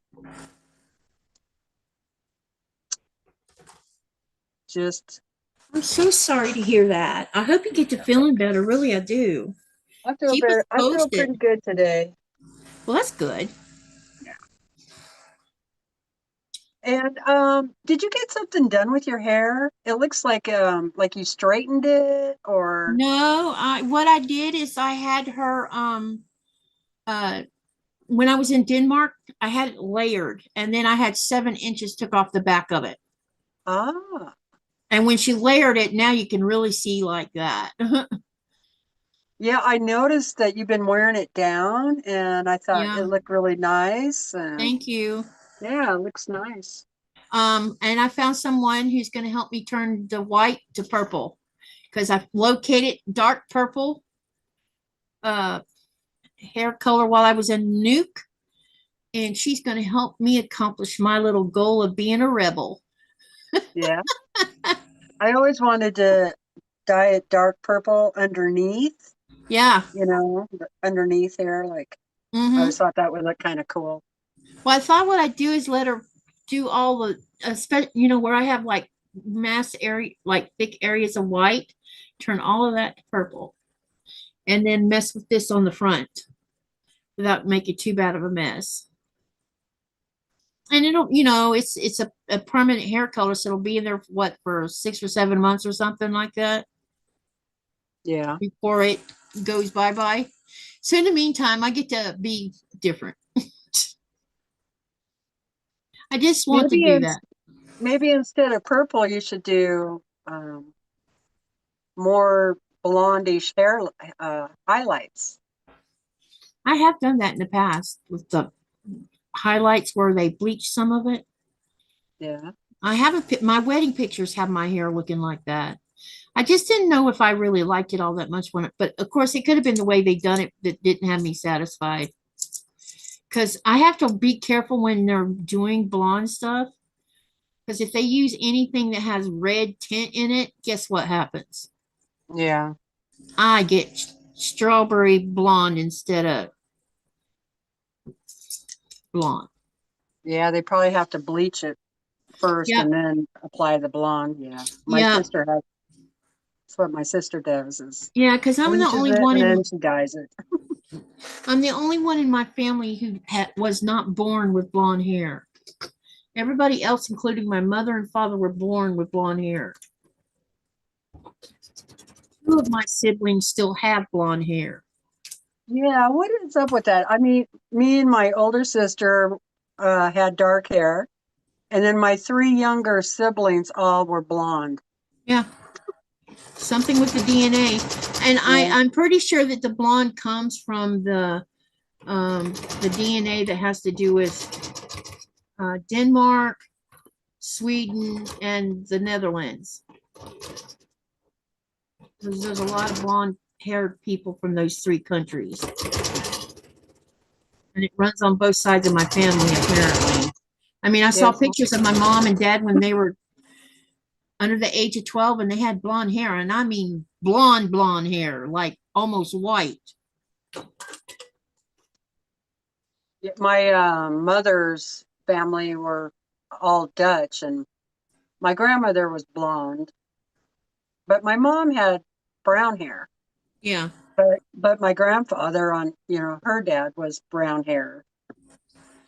What's weird is my middle sister, she was born blonde hair like my mom and dad was, but when she reached a certain age, like they did, their hair went to the dark brown, like what you see with me. I just was the only one that didn't have blonde hair when I was born. And you can see my newborn picture, you can see my hair was black, just about. Yeah.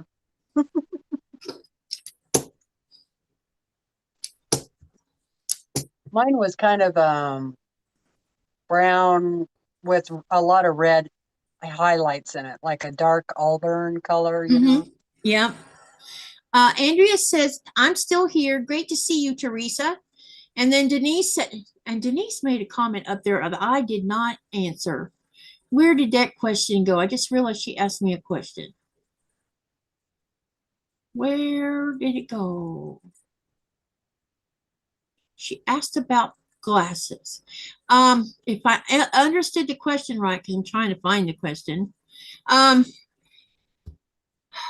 When I was in Nuke, I went and talked to two different the one that I actually got these glasses from. I talked to her first, and then I talked to the other eyeglass people, and I realized that I'm going to I have no choice about going to the States. I got to go. I got to deal with my passport. So when I go, I'm going to get my eyes checked in the United States and buy my glasses there, and then I won't have to pay $1,500 for them.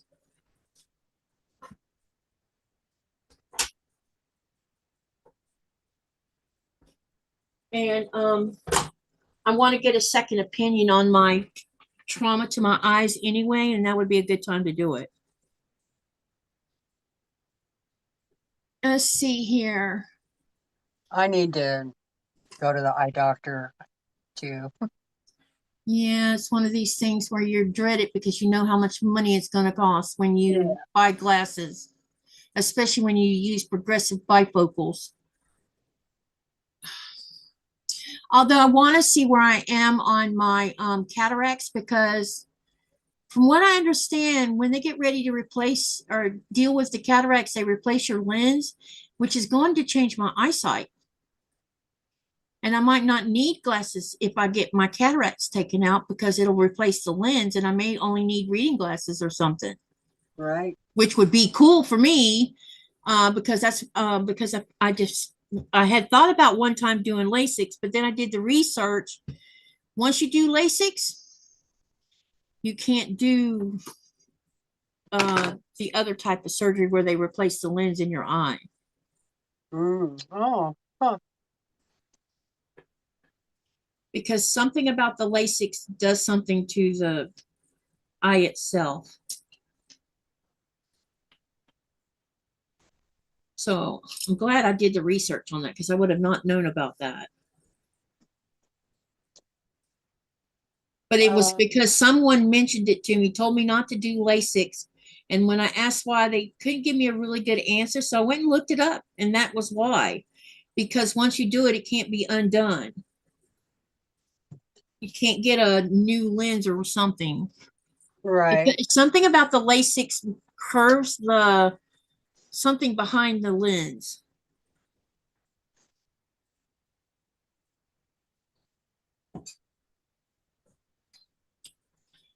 All right, let me see what else is being said. Yeah, can I make a couple of comments here? Yeah, if it's about Sherry's comment, go for it. Yeah, my doctor told me those statins can make you have body aches. Well, that is like one of the main reasons I don't, well, not one of the, not the main reason, but they're really hard on your liver is the main reason. But I already have fibromyalgia, like I need another, something, a pill that's going to make it worse. I don't think so, So, and yes, Denise, I thought about that, maybe when I was first prescribed this medication, they didn't have as much information about it. And I would have to look and see when this when this information came out, what study it was, blah blah blah. I don't know that part, but I don't know. I would just think that if she was that concerned, that she would have looked up my medications to see if there was anything that I was taking that could cause the problem, Yeah.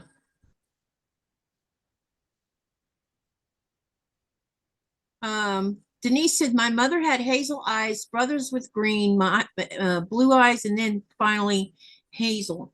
So with my kids, on their dad's side, because of the Japanese DNA, there's brown eyes. But Mr. Douglas, the grandpa, he had hazel eyes. Now, when Lynette was born, you couldn't. I thought she was going to have brown eyes to start with, which wouldn't have surprised me because brown is a dominant color, and turns out her eyes turned hazel. But the two youngest ones have dark, dark brown eyes. I mean, dark, and it's from their dad. But now all of them have had babies now. The only with Blaze, I think Blaze has either blue eyes or hazel eyes, but the two grands from my youngest daughter, they're blue. And with Ava has hazel eyes from Lynette, and Lynette's the one that has the hazel eyes. I have one blue eye and one, it's half brown and half blue. Oh, cool. And my grandmother on my mom's side had the same thing. That's interesting. And then I have a cousin who's also a female, born on my mom's side, that has the same thing. And we're the only two. That's really neat. Which I got a lot of crap for when I was in school.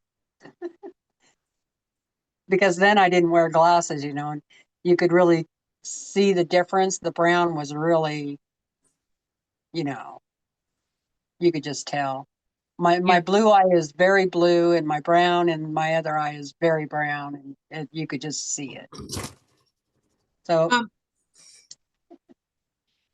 Denise, to answer your question, the reason I said 1,500 US dollars is because if I'd have said 12,000 Danish kroners, one of y'all would have asked me, well, how much is that in US dollars? So I just gave it to you automatically without even bothering with the Danish kroners. So it's not like you actually have to pay US dollars. No, no. This pair of glasses cost 12,000 Danish kroners. When you change it to US dollars, it's around 1,500. Wow. 15 to 1,800. That's quite highway a bit. robbery that's highway robbery for a pair of glasses. Yeah. When I know I could probably get it in the US for about 600, maybe between 5 to 6, depending on how frugal I get with the frames. Because the bifocals, I don't know what the current rate price of them are in the US for the progressives. Because last time I bought progressive in the States, they were $300. So I'm sure with inflation and everything else, they've gone up. Who knows why they're $1,500? I mean, Yeah, that's what they I don't know. that's what they Exactly. charge. That's what they charge. They try, and they can get away with it. I mean, glasses are expensive in Denmark. Who knows why? Yeah, I had to take a bank loan out to pay for the darn things. Right. Yeah, when I go and get my glasses, because I don't have eye insurance, you know, I just try to find the least expensive frames I can find. Yeah, yeah, exactly. And then because I do progressive, and that costs extra. Yep. And then I also like mine to go dark when I go out in the sun, you know. Which are transitions. Transitions. So that costs more. So I think I paid about, I want to say 360 last time I got glasses. Yep, that sounds about right. And I figured I would pay about 6 or 7, 5 to 600 probably for a pair when I go. And when I think I'm gonna do something a little bit different when I do this. I'm also gonna ask the eye doctor for a pair of prescription readers that I can use to read my monitor, because my monitor is about 2 foot away from me. I do not put the monitor or the laptop screen in my face up close like that, Yeah. It's at a distance, and because my eyes are changing right now, again, I'm having difficulty sometimes reading what's on the monitor without raising the font size. So I want a pair of readers that I can do as a distance to read text on a monitor, because I learned a long time ago that having a monitor too close made my eyes hurt a lot. And yeah, so when I worked, I used to have a pair of glasses like that where I could see really clear about 2 feet away, and then readers. And then I had another pair of glasses that were just my regular ones that I could see far away and read, Yeah. And those are really nice to have, I call them my computer glasses. Yep. And I figured if I get a pair of readers, I can also have that blue, whatever it's called, put into those to kind of cut down on the glare of the monitor. Mm-hmm. And this ring light, man, is hell on my eyes, let me tell you. But if I turn the ring light off when I'm doing lives, you can actually, when I watch my videos on the TV, you can see that I don't have it on, and the video seems, I don't know, it's not crisp. Put it that way.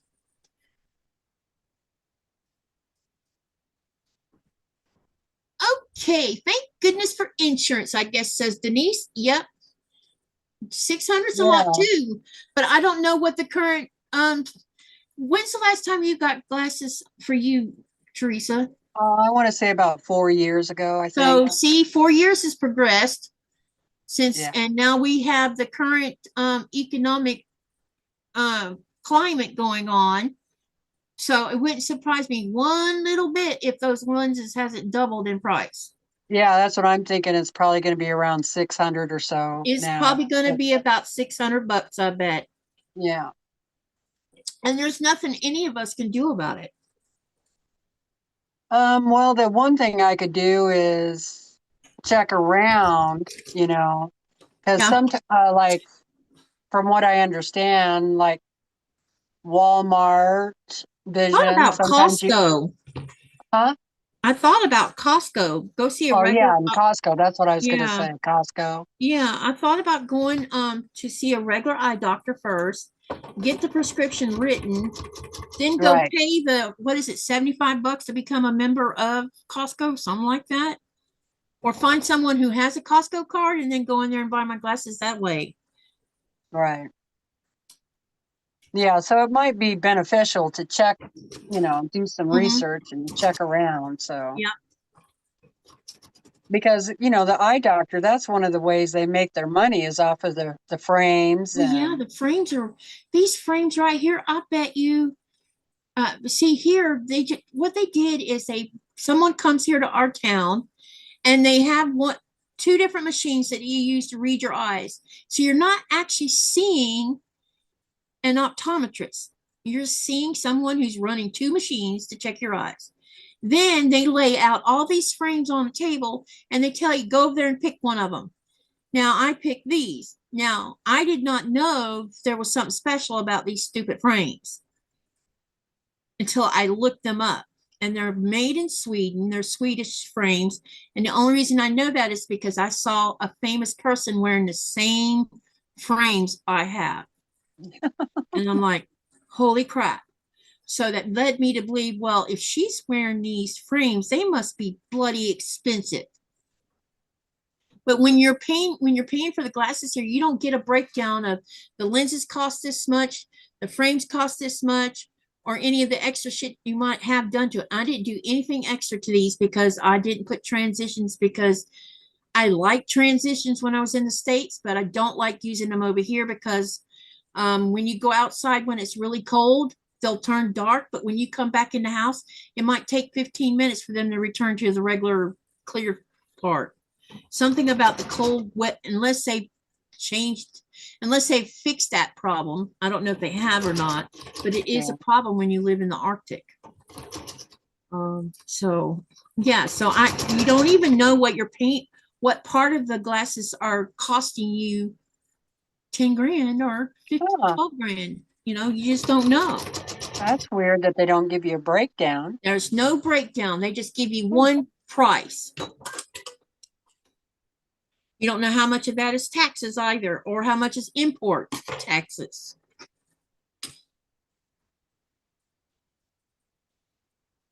Let me see here. Hey, Dubrovka's good to see you. And she says it's nice to see us both, Teresa. And then Hi, Dubravka. Cindy says, hi, everybody. Oh my God, Teresa Louise, good to see you again. You inspired me to try a collage quilting, starting small with a little cardinal quilt. Oh, that's Oh, awesome. cute. Hi, And, Cindy. and then Denise says, my cataracts were set to be 20/20 from 20 inches. Did I just read that right?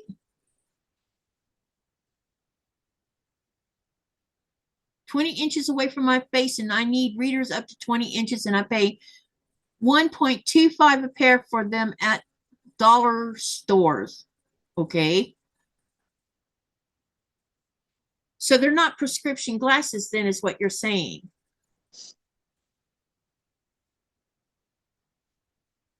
Because I bought over the counter readers, and yeah, I have like 4 pair, and none of them can I see the screen with. Sometimes Look, I have to use readers to magnify the lens I already have. Like I put them yeah, over the top of I my hadn't thought of glasses doing that. That's so actually a I good can see idea. like my cross stitch. Yep. You know, I do that. But just to wear regular readers, that doesn't work for me because I still Same. can't see it. You know, Yeah. I need Same. my prescription. Yeah. Same here. And I find them to be because like I said, I have 3 or 4 pair around here, and every one of them make me feel disoriented, which means they're not effective for the thing that's with my eyes. Yeah. I I bought a remember, really I bought a really thin pair of readers, you know, Uh-huh. like super thin, little tiny ones. And so I can put them like right on the bottom of my glasses here Oh, cool. and look down. So they're really just magnifying, you know, my glasses so I Oh, can see better. But it okay. She left out works really surgery. good for cross stitch. Oh, yeah, I bet it does because you're looking down. Uh, you can ask to have a hard copy of the prescription to have it filled somewhere besides the optometrist's office. Yep, I think Yeah, that's a good idea. yeah, that's what we were talking about. And then she said cataract surgery. So she just left the surgery out because I was confused by the comment. Okay, got you. All right. What else were we? Um, when I was younger, well, I got my first pair of glasses when I was 14 or either 15. And the only reason it happened was because I was riding my bike one day and I crashed into the back end of a car. Now you're going to say, well, why did you crash in the back end of a car? Because my depth perception, I didn't know I had a depth perception issue. And I thought the car was further away than it was, and I crashed right into it. So the person that was teaching me stuff about plants went and talked to my mom, says, do you mind if I take your daughter to the eye doctor and have her eyes checked? And she says, no, go ahead. So he did. I found out that I was nearsighted, number one, at the time, and I had astigmatism in my eyes as well, both of them. And when the doctor tested for depth perception, I guess the stigmatism was causing some kind of something with the depth perception, and that's why I crashed into the car. Yeah, I have stigmatism too, but I can't wear those glasses that correct that because it just makes me sick. Oh my God. Yeah, that's what I was going to bring up. Every time I'd get a new pair where it had the corrective for the stigmatism, it'd make me want to go throw up. Yeah. So I have to be sure and tell them every time, do not put that stigmatism correction in there because I just can't do it. Yeah, it's the strangest. You're like, what does your eyes have to do with your stomach? It makes no sense. But it's the same thing as watching a video where someone moves a video too fast. It makes me want to throw up. Sensitive to motion. So maybe the stigmatism and you moving around with these eyeglasses are supposed to correct it. Maybe it's some kind of motion sickness, maybe. Yeah, I don't know. It's a But I very know odd thing. I've never been able to have that correction in mind. Geraldine says, oh my gosh, Teresa Louise, exclamation, hello, exclamation. Probably missed your story, but so glad to see you with a pink heart. Aw. Hi, Geraldine. You Good don't to know how see you many too. people came into my chat over the last 3 weeks asking if I had heard anything from you. Sorry. Shit happens. Yes, it does. Sometimes shit happens. Well, I figured this is what I kept telling everybody. Either A, you got that wild hair up your butt because you'd been telling Brandon you wanted to go traveling in that camper and decided to take off and go off grid, or B, one of you were having health problems, or C, you had mentioned something about your sister-in-law being ill. mhm. And I thought, well, maybe you went to take care of her. That was all. And then Mona from Rip It and Sew, she contacted me to tell me that there was fires in Idaho, and she was wondering if that was the cause of you being absent. Mm. So all the speculation we've been doing. We could do a poll.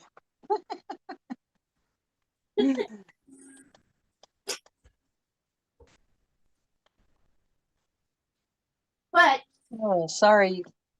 Didn't mean to yawn. we were worried about you, and you can yawn all you want. I do it. I can't do nothing about it. And we're glad to see you're okay. How have you liked your Sew Sampler boxes? The last two of them, not very much. I mean, we just got that Tulip Pink one roll. And then this one that I'm still waiting on. Has it got here yet? That has something similar that looks like Tulip Pink, but it's not Tulip Pink. It's something else.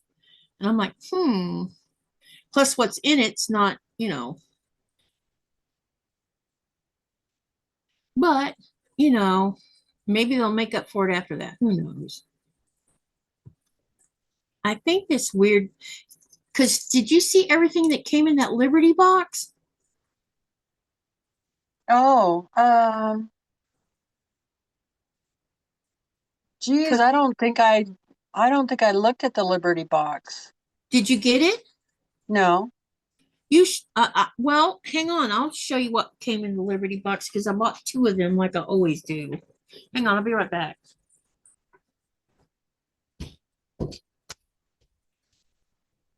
Hi, Nicola. How's it going?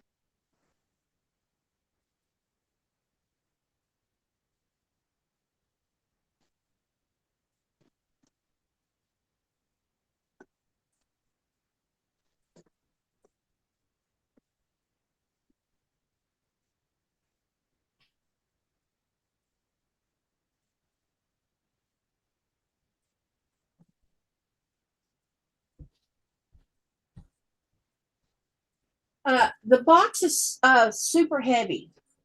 That was because I bought two of them. They put them in one big box, but packed, in their box. Let me know when you come back. I need. Sorry about that. No, it's okay. I didn't want to do All this right, without go you ahead. seeing. So anyway, it came in. They're really heavy, and I didn't know what was making it so heavy until I opened it. So hold on a second. So in this box, you got Hi, Helen. Fireworks by Riley Well, wait a minute. There's a person's name on here. It's called Firework Fields by Gracie Larson. Now, you got this many fat quarters. Oh, wow. Yeah, a big batch of them. Nice. Let's see, I think there's 12 in that. Let me look to see what this thing says. And when I went to look to see, and the reason I always order two of these is it never fails. I'll like the fabric in some of the fabric in this, and go look, and it's all sold out. Right. All of it's sold out except for the ones that have the flags on them. It's a good thing I got two sets. And the price for this was $38.98, and you get somewhere here. I think you get 12. The box was $38? No, this is $38. This is worth 38. Oh, No, okay. no. I paid $50, I think, for it, something like that. You got another one of these. What is that? It's that ruler. Oh, ruler stand? Okay. Yeah. And this I'm going to gift these because I don't even use them. But what caught my eye in here is check this out. You know what these are? Oh, yeah, the book They're stands. bookends. Yeah, bookends. And they're not plastic, they're metal. Metal. And it has the quilt block on them. Right. This right here, I'm going to keep these. Yeah, right. These are staying. And then the other stuff you got in here was you got one of those 1/4-inch ruler guides and some cool stickers. Okay.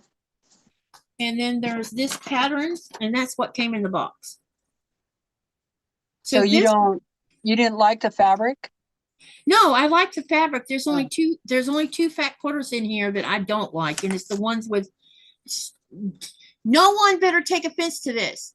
No one.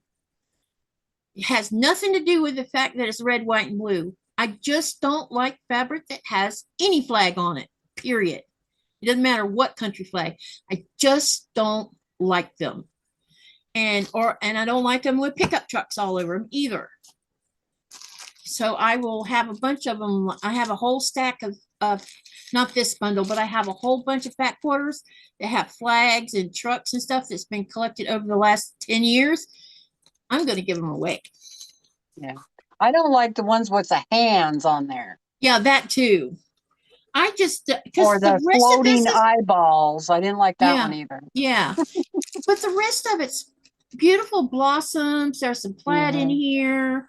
Fireworks are okay too. I don't mind the fireworks. I just don't want the flag on it. No, and it wouldn't matter what country it's in. I just don't. I never have been one to put flags all over everything. Oh, that's okay. But this right here, that made me happy. Yeah, I was wondering if you were going to like that. Yes, I do. It's not every day you get bookends made of metal, number one, but number two, for it to have quilty blocks on it, on top of it, you know, carved into it. That's cool. And the stickers I'll put in, I have a sticker box that I've been collecting stickers for because I'm gonna buy a sticker book to put all my stickers in, and that'll go in my sticker book. Anyway, so this box was wonderful, and I would have thought that the July box would have been something special since it's July, it's 10 years. But when I saw it, I'm like, meh. It was meh.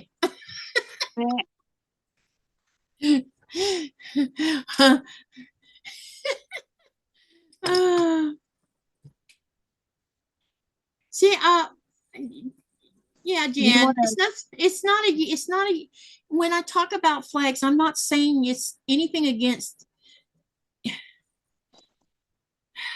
I don't want anybody to think that it's because I have some bias against the United States flag. It's not that at all. It's any flag. I don't even wear flags on my shirts.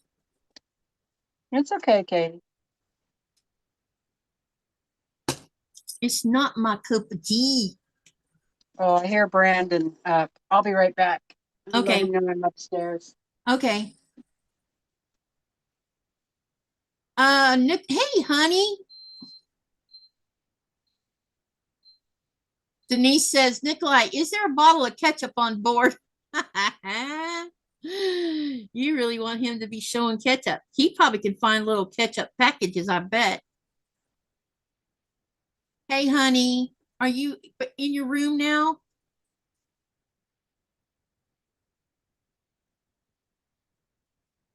I'm laughing, Katy.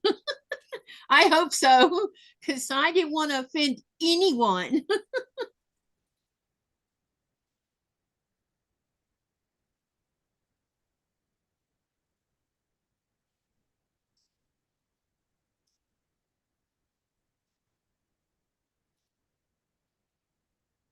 Ayungi?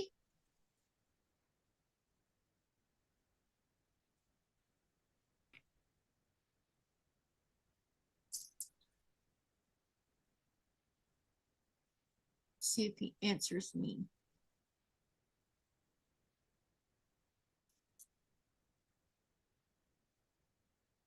And Nikolai says, oh, yeah, we have ketchup on board.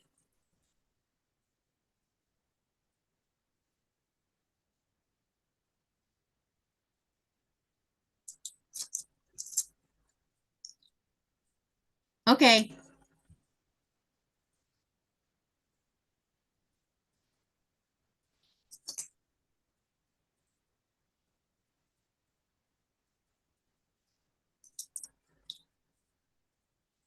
All right, we're about to sew this bottom part on this rectangle, and then we can sew all of the pieces together after I press it. And we will have the same block made with the wovens. And so that means there'll be another one up here for y'all to see the difference between the two.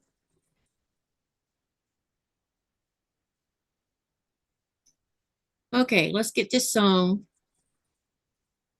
Honey, the cod was yummy today. You missed out on that.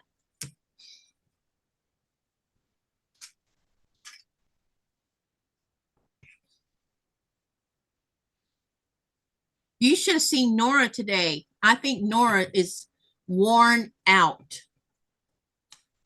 She hasn't moved since I fed her.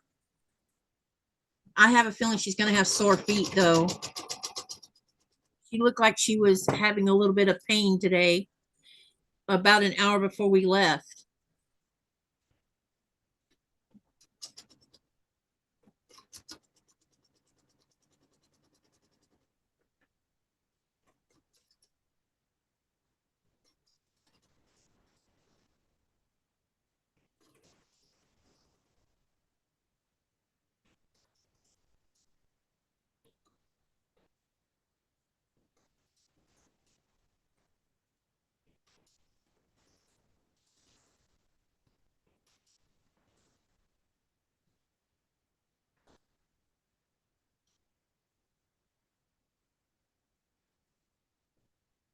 You should have seen her with Coco today. So when Coco arrived, hey Andy, when Coco arrived, he at first he didn't see her and she didn't see him. And then when he did see her, he goes running full speed ahead like young pups always do. And she saw him and she turned around. She gave one bark and then she showed her teeth at him. And he came to a screeching halt and started sniffing her. It was too funny. How you doing, Andy? She says, hi, chat friends. I'm finishing a binding. Awesome. Now I'm going to take this over to the iron and press it, and then we're going to sew both sides together.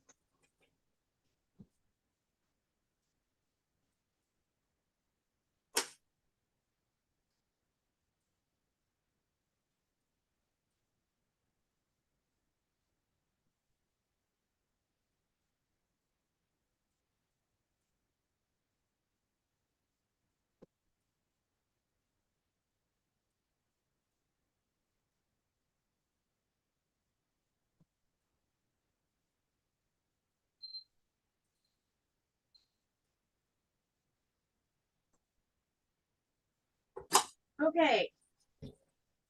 So we now have, and this is going to take up space now. Let me move everything out of the way. We're going to have this one going in one direction. And then this other one is going to go in the other direction. And I'm going to sew down this seam.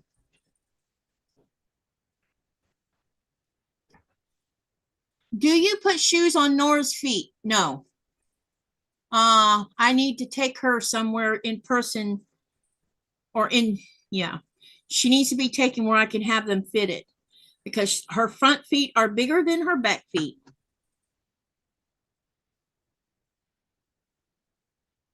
And I don't know that she would leave them on. I just know Brandon. Go ahead. Oh, sorry. No, go ahead. Brandon's back in AFib. Damn it. Oh, no. It's been a couple of weeks. He has an appointment with his heart doctor, but Don't he have a pacer or something or no? no, he went in and had an ablation. Uh-huh. Do you know what that is? Sorta. It's where they do something to the blood vessel, right? Well, they do something with the nerves in the heart. They go in, burn them, Uh-huh. which they did. I think that was about 3 years ago. Yeah, I remember him having it because you talked about it. So I don't know what's going on. But it doesn't seem to be as bad this time as what has previously. But he's still, so he's kind of going through that right now. But Does it cause pain or does it make he can feel his heart being irregular? it makes him irregular, makes him really tired and kind of short of breath. And Oh, shoulder It's breath. I hard know to what do shoulder breath anything is. because, you know, your heart Yeah. is like racing constantly. Yeah. It's like you're running a race. Andy says, hi, Andrea. I have a quilt of valor to finish. Rows are almost together. So your hubby went back to work, I see. Yep, he left today and he's back with his mistress. I don't know when they're setting sail though. Because apparently there's something wrong with the ship again. Jan So says do she's you, praying for you. oh, thank you. You want to see what I got in the primitive gatherings box? Yes. And I was going to ask you about what that is on the wall behind you.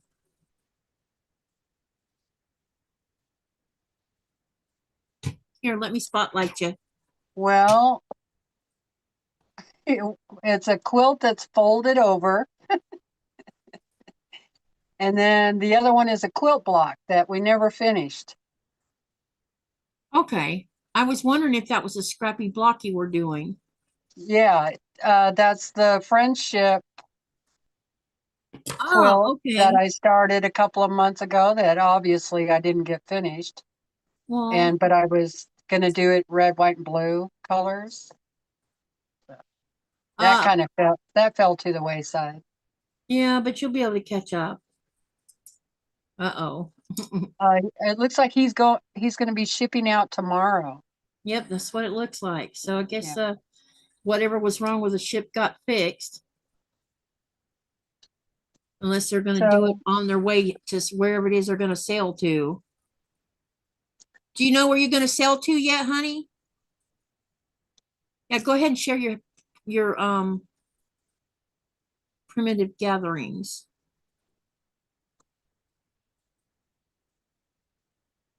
yeah, primitive gatherings box. Let's see, did I get this in June?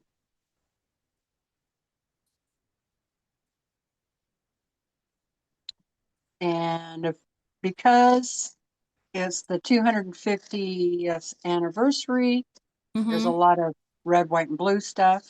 Yep. Which is not surprising considering her company. Yeah, and her company is kind of that way. Yeah, she's very patriotic. Yeah. So I'll show you we got blue fat quarters, Mm-hmm. and we're supposed to be making half square triangles with all of these. This is for the blocks that we're supposed to be doing, which I have not done any of them. But this is Oh, those nice blues. I really like a lot of her fabric yeah, because you don't have to use it on red, white, and blue if you don't want to. there's one of There's the a, fat quarters. yeah, I see that. And that's kind of flaggy. Yes, it is. That would go to the Uh, wayside, but that won't. Now that I'll keep. The stars, that's pretty. I I actually like this one because it's not like normal Yeah, it's flags. definitely different. Different, yeah. All right. And then this one is little teeny triangles. Oh, nice. Oh, that would make a great background. And then this Those one, remind me of chain. What do you call them? Chain mail yeah, chain links. or chain links? Yeah, Yeah.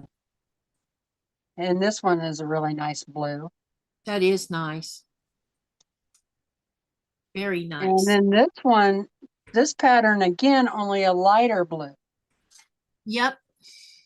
Hi, Intrude. So we got 6 fat quarters. Okay. Those are pretty colors. Yeah. And then we got, and that's called Americana. Okay. Americana.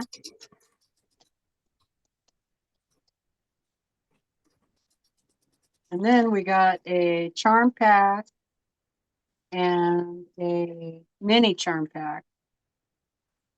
Oh, wow. It's called Filled Rush by Basic Gray. Oh, those are pretty. Got two, and there's the mini. Nice. And I'm not going to show each one of these, but it's a nice set of colors. Yeah, it looks pretty.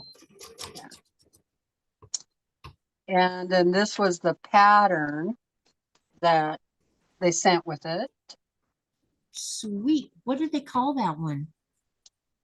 This pattern is called Filled Rush, Okay. 63 by 70. It's a nice size quilt. But okay, I'm gonna gripe for a minute. Yep, go for it. Here's a little complaint about patterns. Okay. Yep. You give me a charm pack, and then you want me to cut them down to 4.5 inches. Yeah. Okay, just wasting. change the pattern. All right. Yep. Just change the pattern to where they're 5 inches. Yep. That irritates me so much. I hate it when they do that. Yep. Hi, Janet. And Janet says hello to Teresa Louise. You have been missed. And Thank you. Denise says that's a neat pattern. Of course, I don't. Oh, what do I have to? Yeah, and these, the charm squares, mini charms, they have to be cut down to 2 1/4. Mm-hmm. 2 1/4? So That's you're what it losing a says. 1/4 of an inch? Yeah, 1/4 of an inch. Well, that doesn't even make sense. No. So you know that I will not be following this pattern. I will No. change You will it make it yours. so that it does a full charm pack and uses a full mini charm. Mm-hmm. Because it has a lot of sashing on here. Why not just change the sashing amount, measurements? Because that's the fabric I have to cut up, Yep. So that's my complaint. Always got to have a Geraldine complaint says in there. no.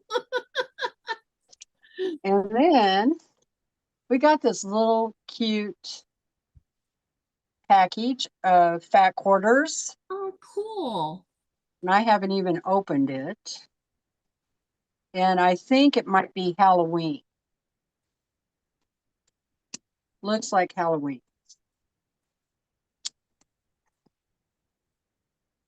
Hey, Donna. Welcome, welcome. Donna says, hey, y'all. It's so good to see you, Teresa Louise. Hey, Donna. Good to see you too. Okay, let's see if I can get this open.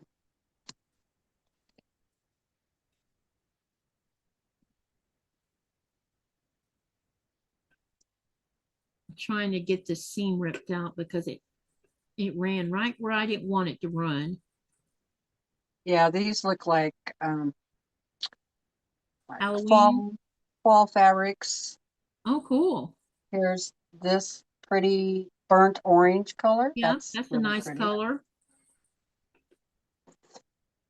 And then this nice tan stripe. Ooh, that would make great binding. Ooh, I like this one. This is purple. A shade of purple. That is nice. And there's little daisies on the inside, looks like. I like that Or is one. that sunflowers? I'm not sure what kind of flower it is. Yeah, it's kind of like a sunflower.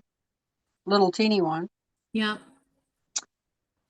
And then here's a little cute. Aw. Like, Lorraine says, hello, it's good to see you, Teresa Louise.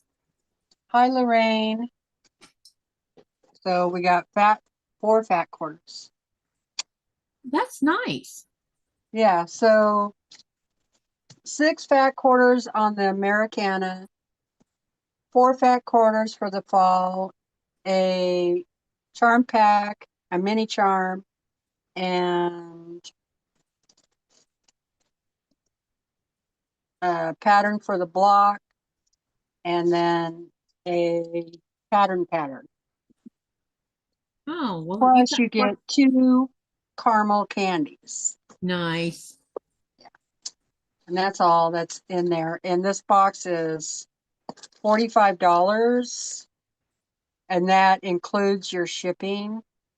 And it comes every other month. That's not bad. Do you think you got your money's worth with it? I think so. Because Yeah. it looks like you did. Sometimes you feel like you get more than your money's worth, you know? Yep. I've And other seen that times you happen. feel like you get, not quite or Yeah. but this has been a pretty good box, I to think get. it is too. I agree with you on that.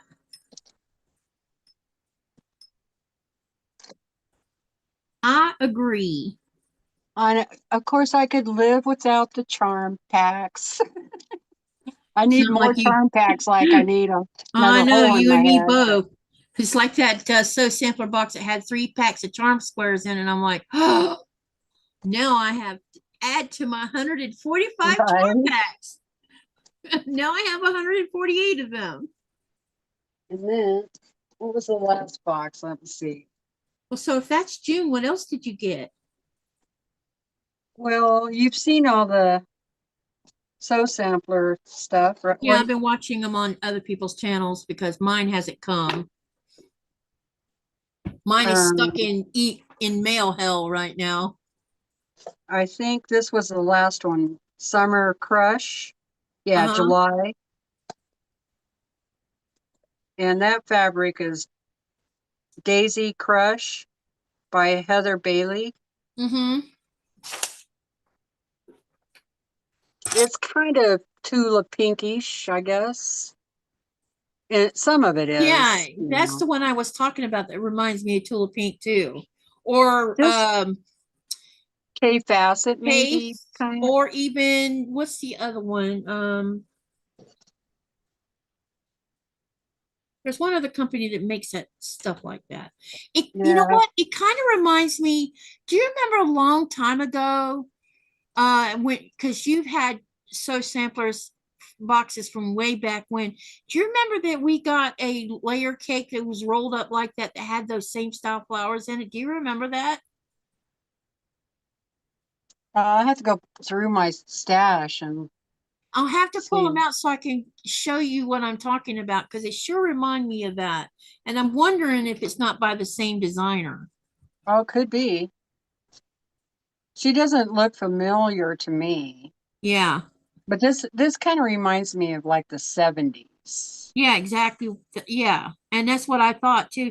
And I had the same reaction to the ones from the past that I still haven't used because I don't like them.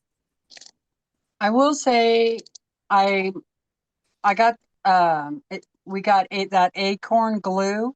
Uh-huh. I was happy It's about like a that basting coming. glue. I Yep. love this stuff. This stuff is great. Yeah. When you're doing paper piecing and stuff, this is great Mm-hmm. stuff. Yeah, I had some until I broke this little thing off on it. And then I made the mistake, like a silly person that I am. I stuck a straight pin in there to keep it from drying out. You know what? That glue and a straight pin don't get along because it made the glue turn some weird color. Huh. I don't know why, but it did. And maybe I didn't use one of my best straight pins when I put it in there. I used one of my generic ones. So maybe the metal was some kind of substandard metal and it made all glue turn a brown color, which is very weird. Okay, this I do like. It's a lanyard, a Mm-hmm. scissor lanyard. Oh, I didn't see that. Whoever I watched must not have showed that. That's So cool. you could put Very your cool. little let's see, my scissors fit in there. Yeah. So that's kind of cool. Nice. That is very cool. But I'm going to put them in my fishing box. Ah, that was a great idea. Because then I can put, I take fingernail clippers in my fishing box, because when you have to fix your fishing line, yeah, you need to cut that little piece off, you know. uh-huh. So that's why I have fingernail clippers in my fishing box. And I thought, oh, I could put my fingernail clippers right Yeah, in that's a there. great idea. Yeah. I don't know. Tracy And then Middlebrook says hi to everyone. we got these Some big clippies, clips. big clips. Yay. Yeah. And then this, quite a bit of stuff in this box, actually. And this is really cute. Oh, I didn't see that either. What is that one? Well, this is to wrap your binding around. Uh-huh. So you it's a binding saver, Oh, got you. Okay. binding keeper. It's a Fat Quarter Shop exclusive, Mm-hmm. but I'm going to just use it as a decoration I in was my just gonna sewing say it'd make room, a pretty decoration. because I don't wrap my binding around stuff like this. Yeah, me neither. To me, is a pain in the butt. I think it would look cuter as a decoration. Yeah. And the pattern, okay, I really like the pattern. Okay. There's the pattern. Oh, that is a pretty pattern. You like the pattern. I like the pattern, yeah. And then the throwback pattern is the spools. Yep, I have one of those. So now I'm going to have two of them. So I And can then the give one of block. them away in a giveaway then. There's the Oh, block. have you started working on them yet? No. I'm I thinking haven't been about, up here for 52 days. I haven't worked on anything. I just wonder if you worked, well, yeah, that means almost at the start of this new boxes, huh? So I think this was a good box, you know. Yeah, Clips, I can use these. I I like didn't this realize the one. clips was in there until you just showed I them to like me. this. That I is mean, we cool. got 1, 2, 3, 4. Um, I tell you, I'm losing my words. It's probably because you haven't been feeling good. 4 things that aren't fabric. Yep. And plus the fabric. Notions. Notions, thank you. Plus the patterns. That's So really I think cool. this one, Yeah, it's a even good though box. the fabric isn't my cup of tea, you know, completely, Mm-hmm. but I like everything else in the box. Yep.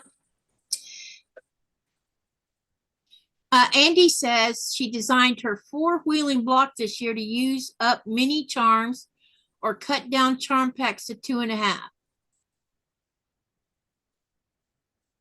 And that was July. June was. Did you get the June box? Did you like Yep. her fabric? The Elizabeth June. Hartman. Yeah, I'm going to do, actually, I want to sew that one. I just need to take the time to cut up all the pieces to make those whales and the sun and Oh, whales. you're going to do the wells? I thought I would do it because I think it's cute. It is I've cute. never done an Elizabeth Hartman pattern, so I think that would be fun to do on sew it on a couple lives. Yeah, I will do it with you. Okay, then let's do that because all I need to do is make sure I get all the pieces cut properly, do it offline to cutting, and then just sew it online on a live. Linda says I made it back and it's good to see you both. But yeah, I'm gonna make that because I think it would be fun. I think so too. Now, I like needle minders, and we got this needle minder, We sure but did. that is so ugly. I'm sorry. That color is ugly. I don't know who comes up with these colors. I do not like that color at all. That could have been so pretty with, it's got tulips and flowers on it, and they made it all green, Uh-huh. Then we got Yep. a pack of sewing needles. Yeah, we can always use those. And then this is cool. We got some thread. Yep. That is Metler, right? Yeah, Mittler. Yeah. And then our throwback pattern was this. Now, I made this quilt. I have it in the bedroom.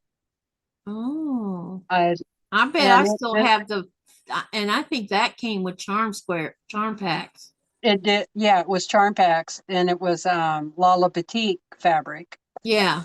Which is my favorite fabric. Yeah. One of them. And so I made that quilt. And I made it bigger, of course, than the pattern. Geraldine said I would do the whale quilt sew along with you too. So she must have the sew sampler box too. Oh, right. We need to plan in advance when you want to do this, and we'll do it together. How about that? Yeah. And then we'll let everybody know we're going to sew this on this night, and we'll get on with it. I would say when it cools down, because it's super hot outside, so it gets really hot upstairs, and I don't have an air conditioner up here. And we could do it as a fall sew, because I've been trying to think of something I wanted to do. I definitely want to make it.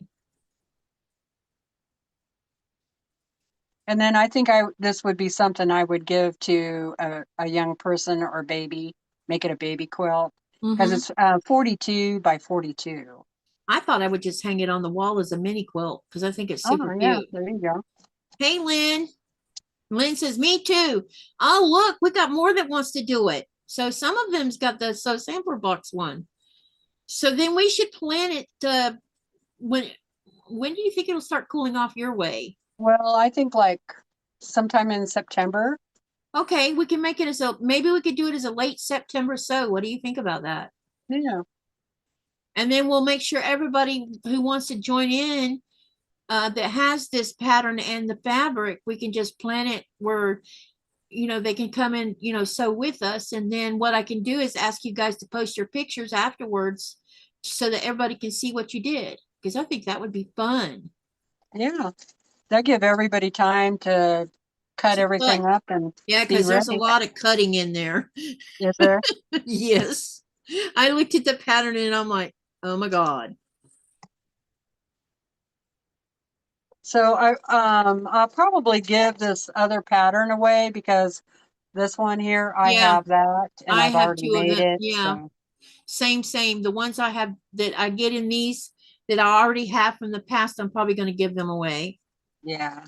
Because I'm going to do some giveaways. I need to figure out what date I'm going to set for my 3rd year anniversary next month. And I'm going to I think I'm going to do a 6-hour live when I do it. And do some giveaways of not just some gift cards, but I want to give away some of this fabric I'm never going to sew. There's some stuff I want to give away. And now that the mail system seems somewhat better, and now that I figured out how to mail things out, now that I've talked to someone up at the store, I shouldn't have no trouble sending stuff out. Are these back quarters or these are? Andrea says, I don't get the sew sampler box, but I love the pattern. So these are actually fat 8s, not fat quarters. So yeah, the fabric's pretty. That one, that's really pretty. Mm-hmm. And there's a yellow. That yellow's nice. Yeah. And this one's really pretty. Yep. Blue. Looks like little butterflies on it, sort of. Green one. Mm-hmm. Another green. Nice. Kind of tan. Mm-hmm. Yellowish. Yeah, I like that one too. Blue. And that one. I liked all of them, actually, surprisingly. Cool. Another blue one. This is kind of a mustard yellow. Yep. And this is kind of like hot pink. Yep. Hello And from Coosa Mountain Retreat, says Christina. Hey, Christina. peach. Saturday's So, when I'm going to test your pattern out on a live, Christina. She sent me a test pattern with a ruler. Did I miss the response to my question about the batiks? Uh-oh. I missed the question. What did you ask? Uh-oh. She asked a question of batiks.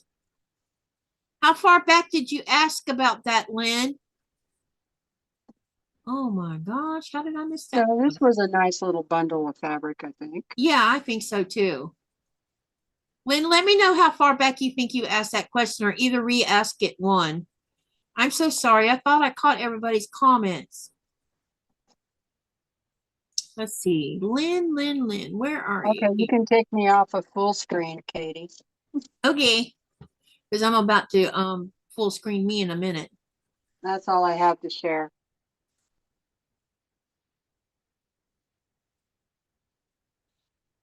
Oh, here we go. Lynn says, I'm back for a little bit. Question time again. When sewing on batiks, if my points don't match up like I want them to, I rip out. What about the holes left behind? The holes disappear. I mean, I've never seen leftover holes. Because after you rip them out, reset the seam, and then you sew the seam, then if you reset the seam with your iron, it's going to disappear. I've never seen holes. Have you, Teresa? Yeah, Unless you put a hole in it with your seam ripper. mostly the holes left behind by the needle. And I mostly see that when I'm doing my long arming. And it's because the weave on batiks is tighter. Okay, so either do a little mist, with your Yep. mister and then iron it out, or it'll go away too when you wash it. They won't be permanent. I'll just put it that way. They're not permanent. And Janet asked Teresa, did you get your happy mail? Yes, Janet's here. Yep. Thank you, Janet. I found it, Lynn. She says no from the needle. Yes. Okay. Yeah. So what she suggests is a good idea. Sometimes when I've ripped out and then I go back to press the seam open, I'll notice sometimes it seems a little weird, and I'll use my little acre pin. What do you call it? Acre pin? Acorn pin. Acorn pin. Yeah, I'll use the little acorn pin, and it makes it disappear that way too. Yeah. Yeah, they're not, from what I've been able to tell so far, they're not permanent. And actually, it also happens to me with my paper piecing. Yeah. I get a lot of holes in the fabric doing that. If I You're have to rip welcome. out. Did you want to show the happy mail or no? Yeah, if you don't mind. No, not one little bit. I'm just happy Yes, you're I here. received this from Janet. It's so sweet of her. So, yes, I thank bet you I very know what much, it is. Janet. A little Yes, I know star, what it is. Oh, little black box, and it's a magnetic box, so it just, and there was a lovely little note in there. And you got a ta-da! set too. Oh my goodness. Now we both are going to have to do some crocheting together with the new look. Yes, definitely. Yes, indeedy. So this is a set of crochet hooks, Yep. different sizes. And you just pick the size you want Yep. and put it inside there like that. And there you go. Yep. They're beautiful. I So like this your is a color ones. really pretty Yeah. red. That red's pretty. Isn't that pretty? And Yeah. then there's this really pretty blue. Yep. It's gorgeous. Yeah, they're beautiful. Oh my God. I Very will beautiful. cherish this Yep. forever. And Now, the blue one is a little, I think, a little thicker, which is good because I do like a thick yeah, handle. It doesn't hurt my hands as much. But this, how handy is this anyway? I know. You Oh, get I it all just in a, noticed this. It actually has the size on on, the inside nipple. yep. I didn't know that until just now.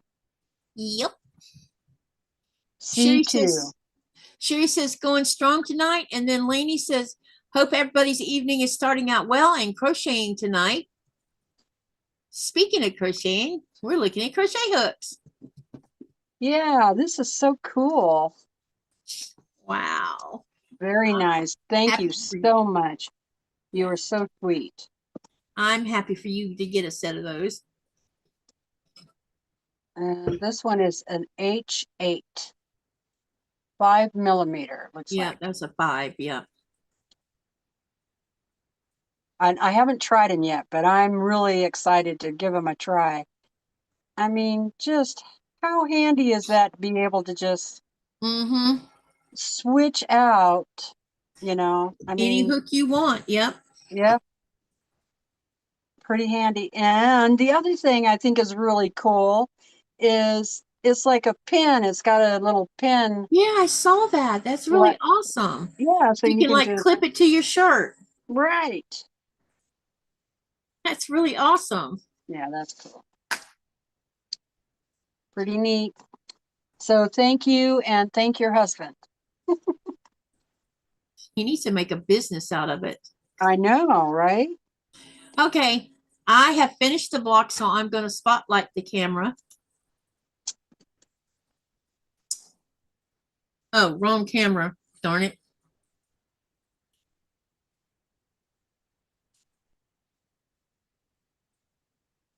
Ta-da! Ta-dum, ta-dum, ta-dum. And yes, Ooh, this nice. camera's not showing the color accurately. Maybe if I turn that off. Nope. I think this Elizabeth Hartman fabric would look really good without those blocks you're making. Yeah, I think so too. I think that would be pretty cool. Yeah, who said that? Jan, it will get hung up when Nikolai gets back. We just ran out of time between the vacation and me going to Nuke. It needs to be put back on the wall. I even mentioned it to Nikolai. We need to get it back on the wall. Do y'all like the block? So let me show you the difference between the two. And this lighting in here really sucks. Hi, Terry. Hi, Terry. So this is called, what did I say it was called again?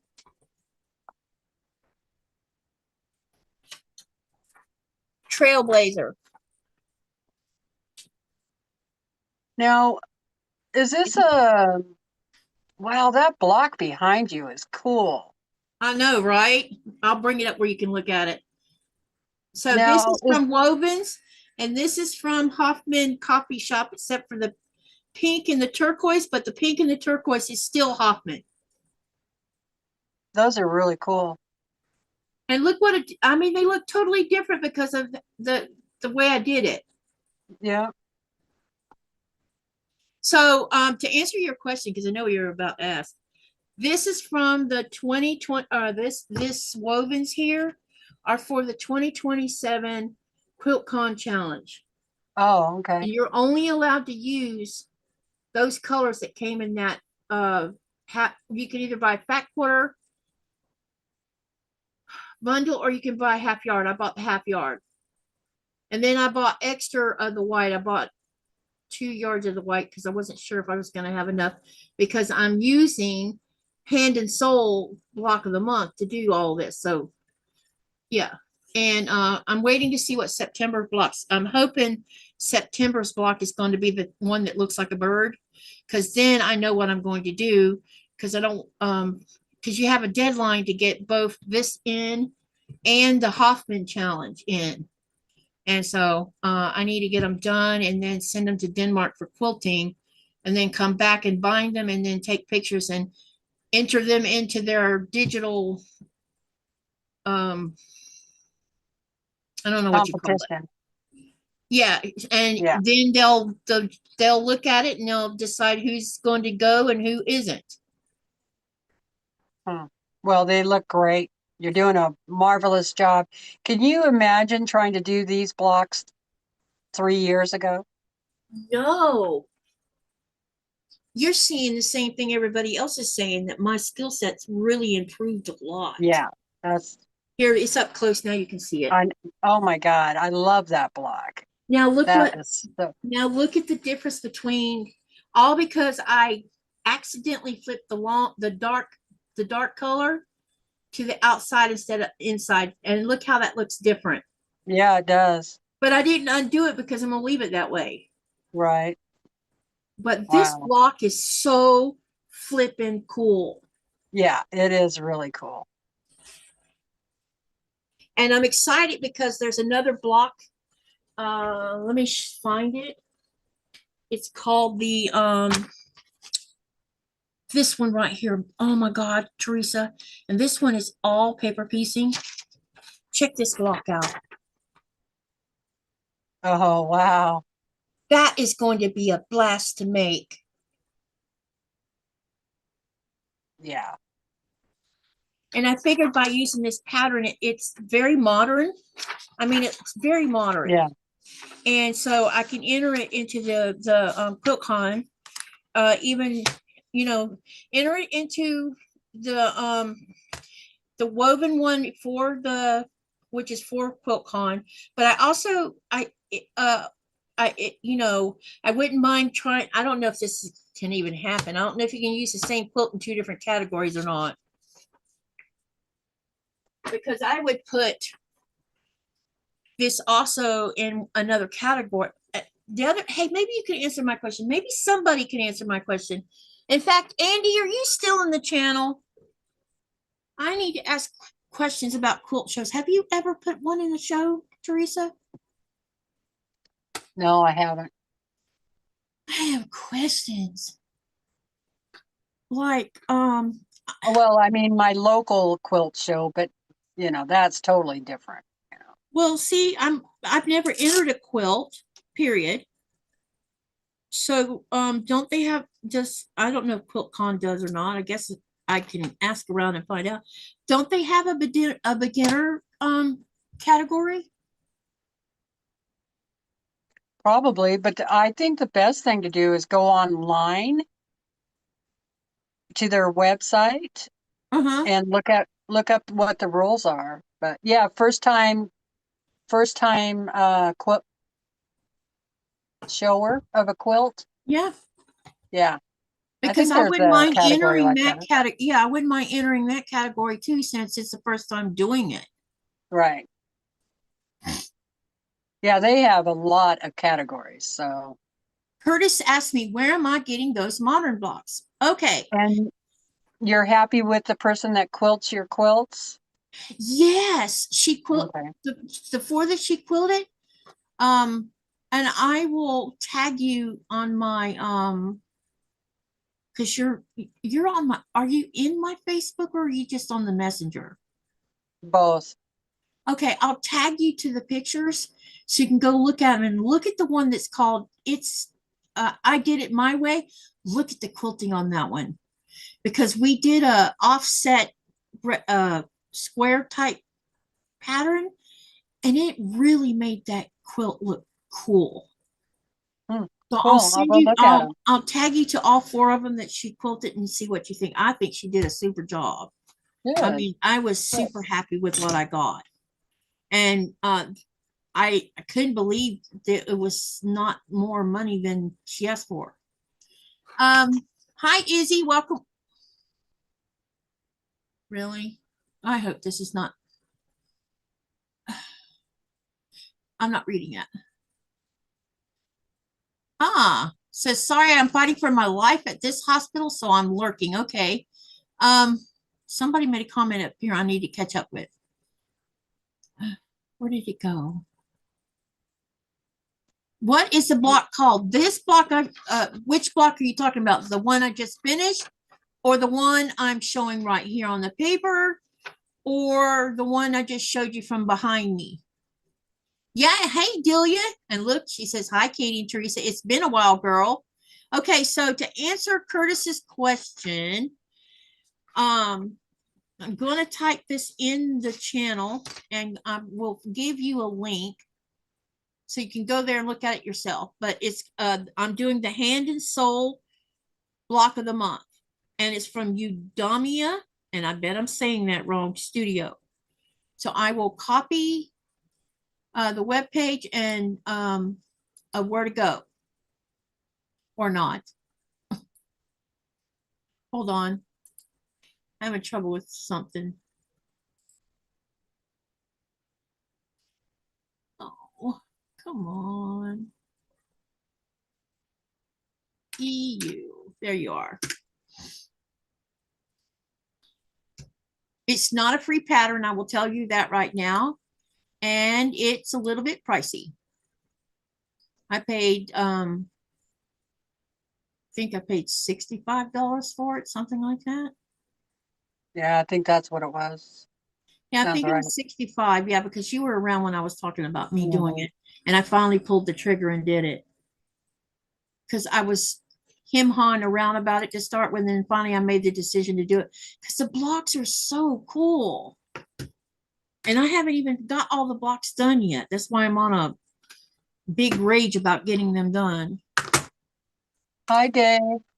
Good to see you. Which keyboard? Andrea says, from listening to other quilters, it's really hard to get your quilts accepted. Well, I know that. I understand that, and it may get rejected. What? But the one that's for the QuiltCon challenge using the wovens, which is what that one is, it may not get turned away. I mean, I'm doing I'm doing everything it tells you to do. I'm doing it.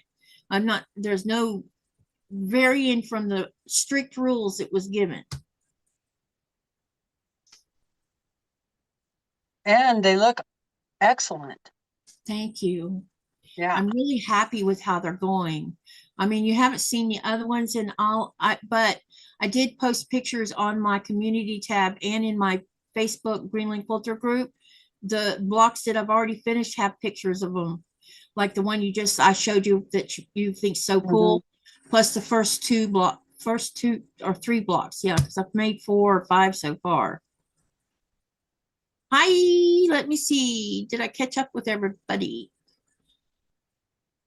Curtis says, from behind you and all of them. Where did?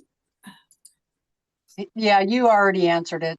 And you posted the link, so you're good. Yeah, so follow the link and go look at the pattern. It's not free. You will have to pay for it.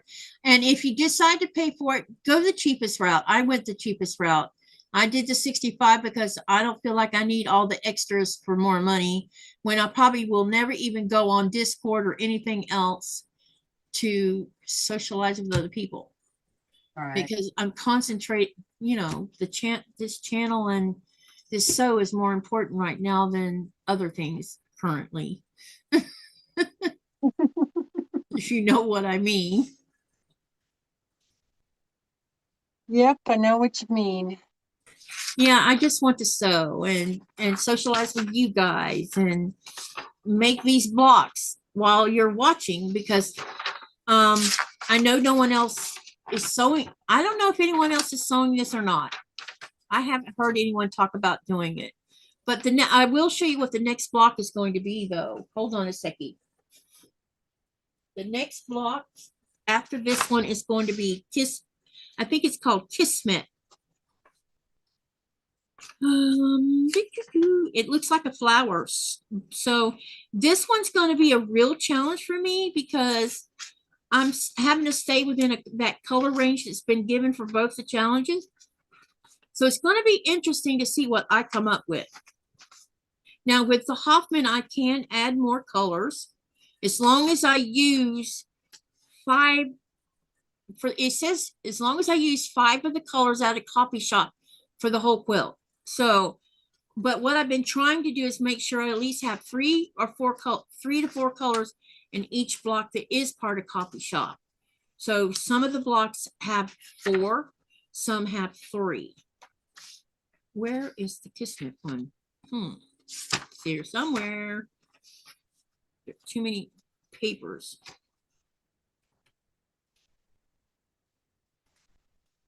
Bear with me for a minute while I find it. I know it's here because I saw it.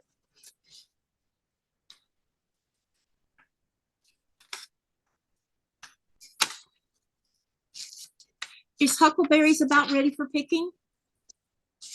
Well, I haven't been up there, but I have heard that nobody is finding any huckleberries this year. Does that mean it has to do with the weather or something Yeah, else? the weather. I was afraid of that because we had such a mild winter, and then we had those couple of days or a week, I think, where it frosted really heavy. Yeah. And so I don't know. I might go up this weekend, maybe. We'll see. And or next week and see if my place has any at all. But you know what? It's okay if I don't, because I still have 10 gallons left over from last year. Oh, and do you have those in the freezer or? Yeah, they're in the freezer. Okay, So I don't really. So I used half of what I picked last year. okay, so this is the next block to do, and you'll see why I said this is probably going to be a struggle. Oh, wow. Yeah. So in this one it uses 7 colors, and most of it's teal, purple, blue, and this orange. Now the orange I can, fine, but with the coffee shop, there's browns and some darker colors like a dark green blue color and a couple other colors. So I'm trying to decide how I can do this while making sure I at least have 3 of the colors of the, I don't know yet. I haven't figured it out yet. But I definitely will. I think I'm gonna look for a purple a purple batik, because I have plenty of purple around here. I'm gonna see if I can find the right purple that can go with the browns and the dark green and blues that are part of Copy Shop. Oh, there you go. And then up here at the top, make that pop out with the orange or something, or a pink, one of the two.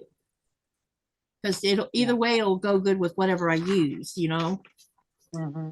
So yeah, and then on the wovens, there's enough color in there between orange. There's 3 shades of orange. There's the maroon color and the indigo. So I should be able to rotate between those colors because that's all you're allowed to use on the wovens. So we'll see what happens with it.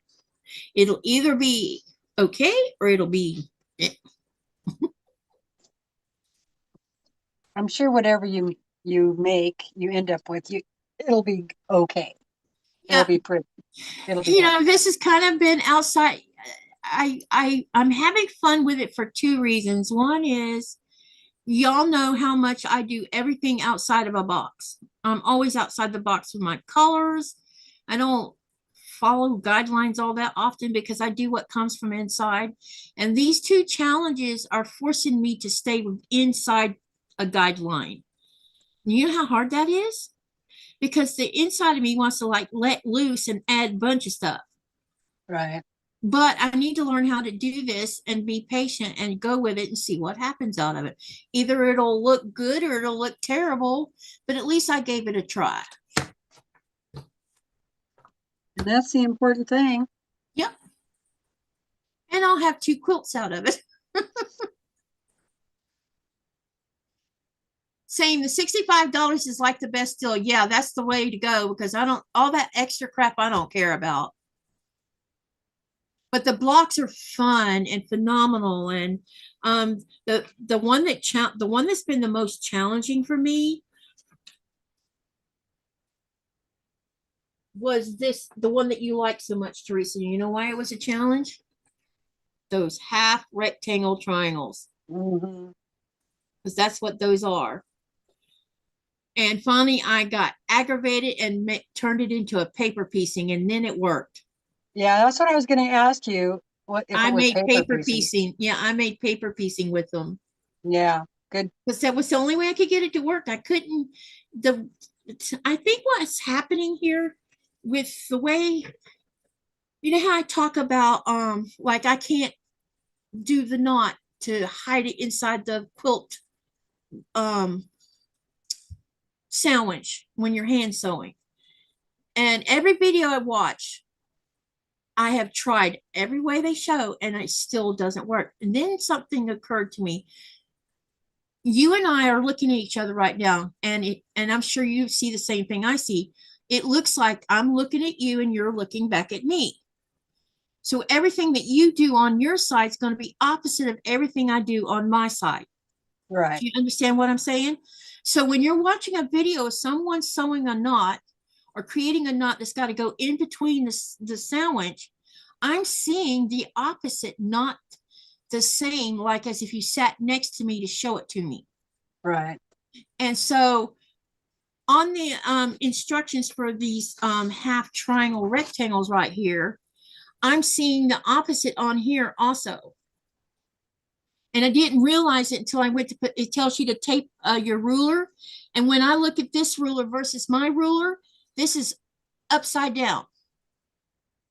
Ah, huh. So because this is how my brain is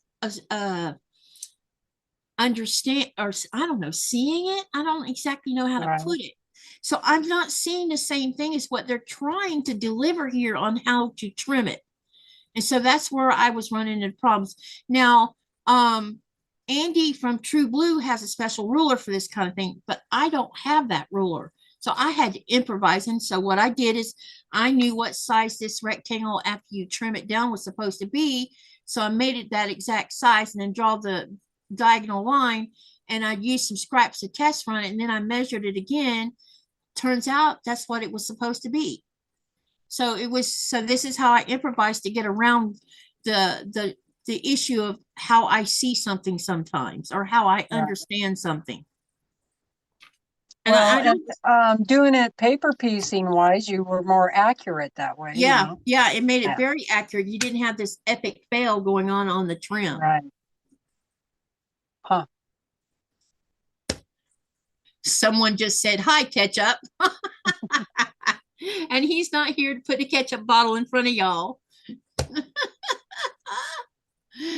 Oh, you're going to be doing lots of ketchup bottles when you come home, honey. All right, let me see here. Hi, Raven.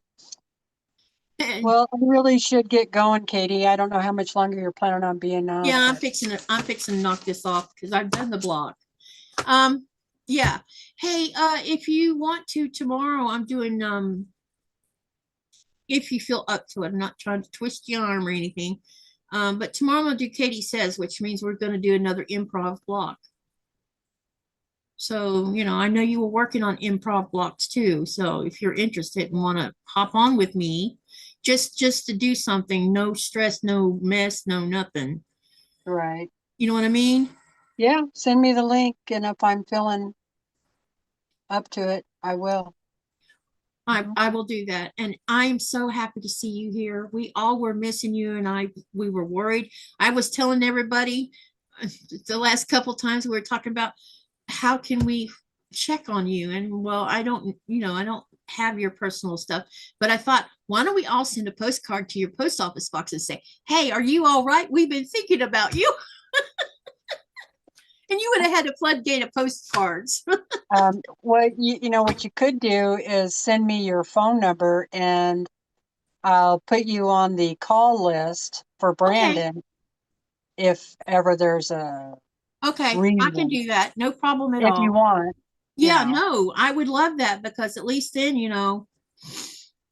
it something's would going probably be on. nice if there was somebody out in YouTube land that, you know, knew if I kicked the bucket, you know.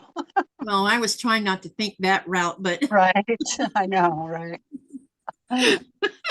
but yeah, I mean, we've had a couple quilters pass away in the last, what, 3 years, Right. and you know, and we, I think one of them we didn't find out until she'd been gone for a little while, you know, um, and all of us love you and was worried about you. And when I'm when sorry, I'm, you guys.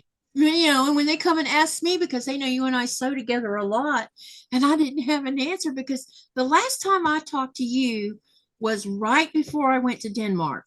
Mm-hmm. That was the last time we were together on a live. And when I came back, I'd been gone 2 weeks, and someone said that you hadn't had a live in 2 weeks. So I went and looked. They were right, you hadn't. And I'm like, okay, that's strange. And then I got to It's just thinking, and been, I remember you talked about, you had said something about, um, you had told Brandon you wanted to take off in the camper and go gallivanting. You didn't use that exact word, but you know what I mean. yeah. And so I thought that's what you had gone and done and just didn't, you know, check in because you were off grid somewhere. No. Well, part of it was being off grid, but Yeah. just in a different way. Yeah. Yeah. Yeah. So we're happy to see you. You can see that Katy's short videos when, oh, wait a minute. Teresa left us for summer and fishing. Yeah, that's what we all were thinking. You took off in the camper to go fishing and whatever. Even someone thought maybe you were out doing huckleberries, but then I thought, well, wait a minute, huckleberry season doesn't start well till August or September or something. Late July, August. Yeah. Yeah, same about the same time as here because guess who was pigging out on crowberries today, and it wasn't me. Yeah. My little dog, Willa, loves huckleberries. Yeah. So I have to keep telling her, that's enough when I we're out know. I there. was like waiting for the, but she was eating that and she was grazing on this really tender grass, and then she found something dead for God's sake and thought she was going to eat that till I nailed her for it.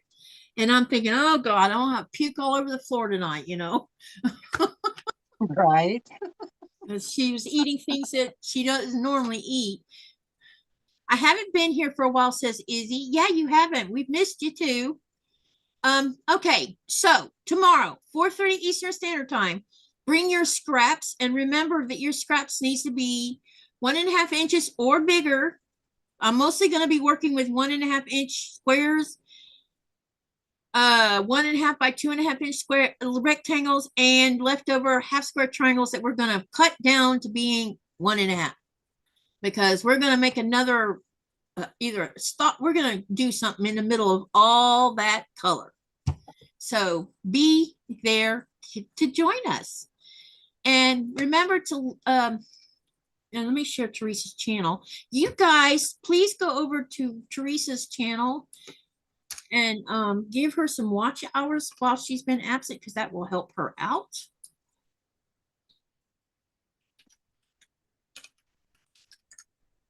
It'll help her channel. Put that away. And anyway, remember to live, laugh, love, and dream. What do you do with that?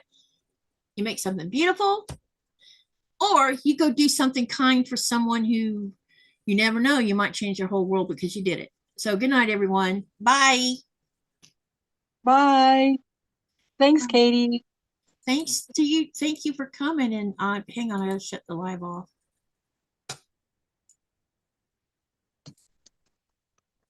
Oh, it's getting so hot upstairs. It's hot in here in my house. Do you know?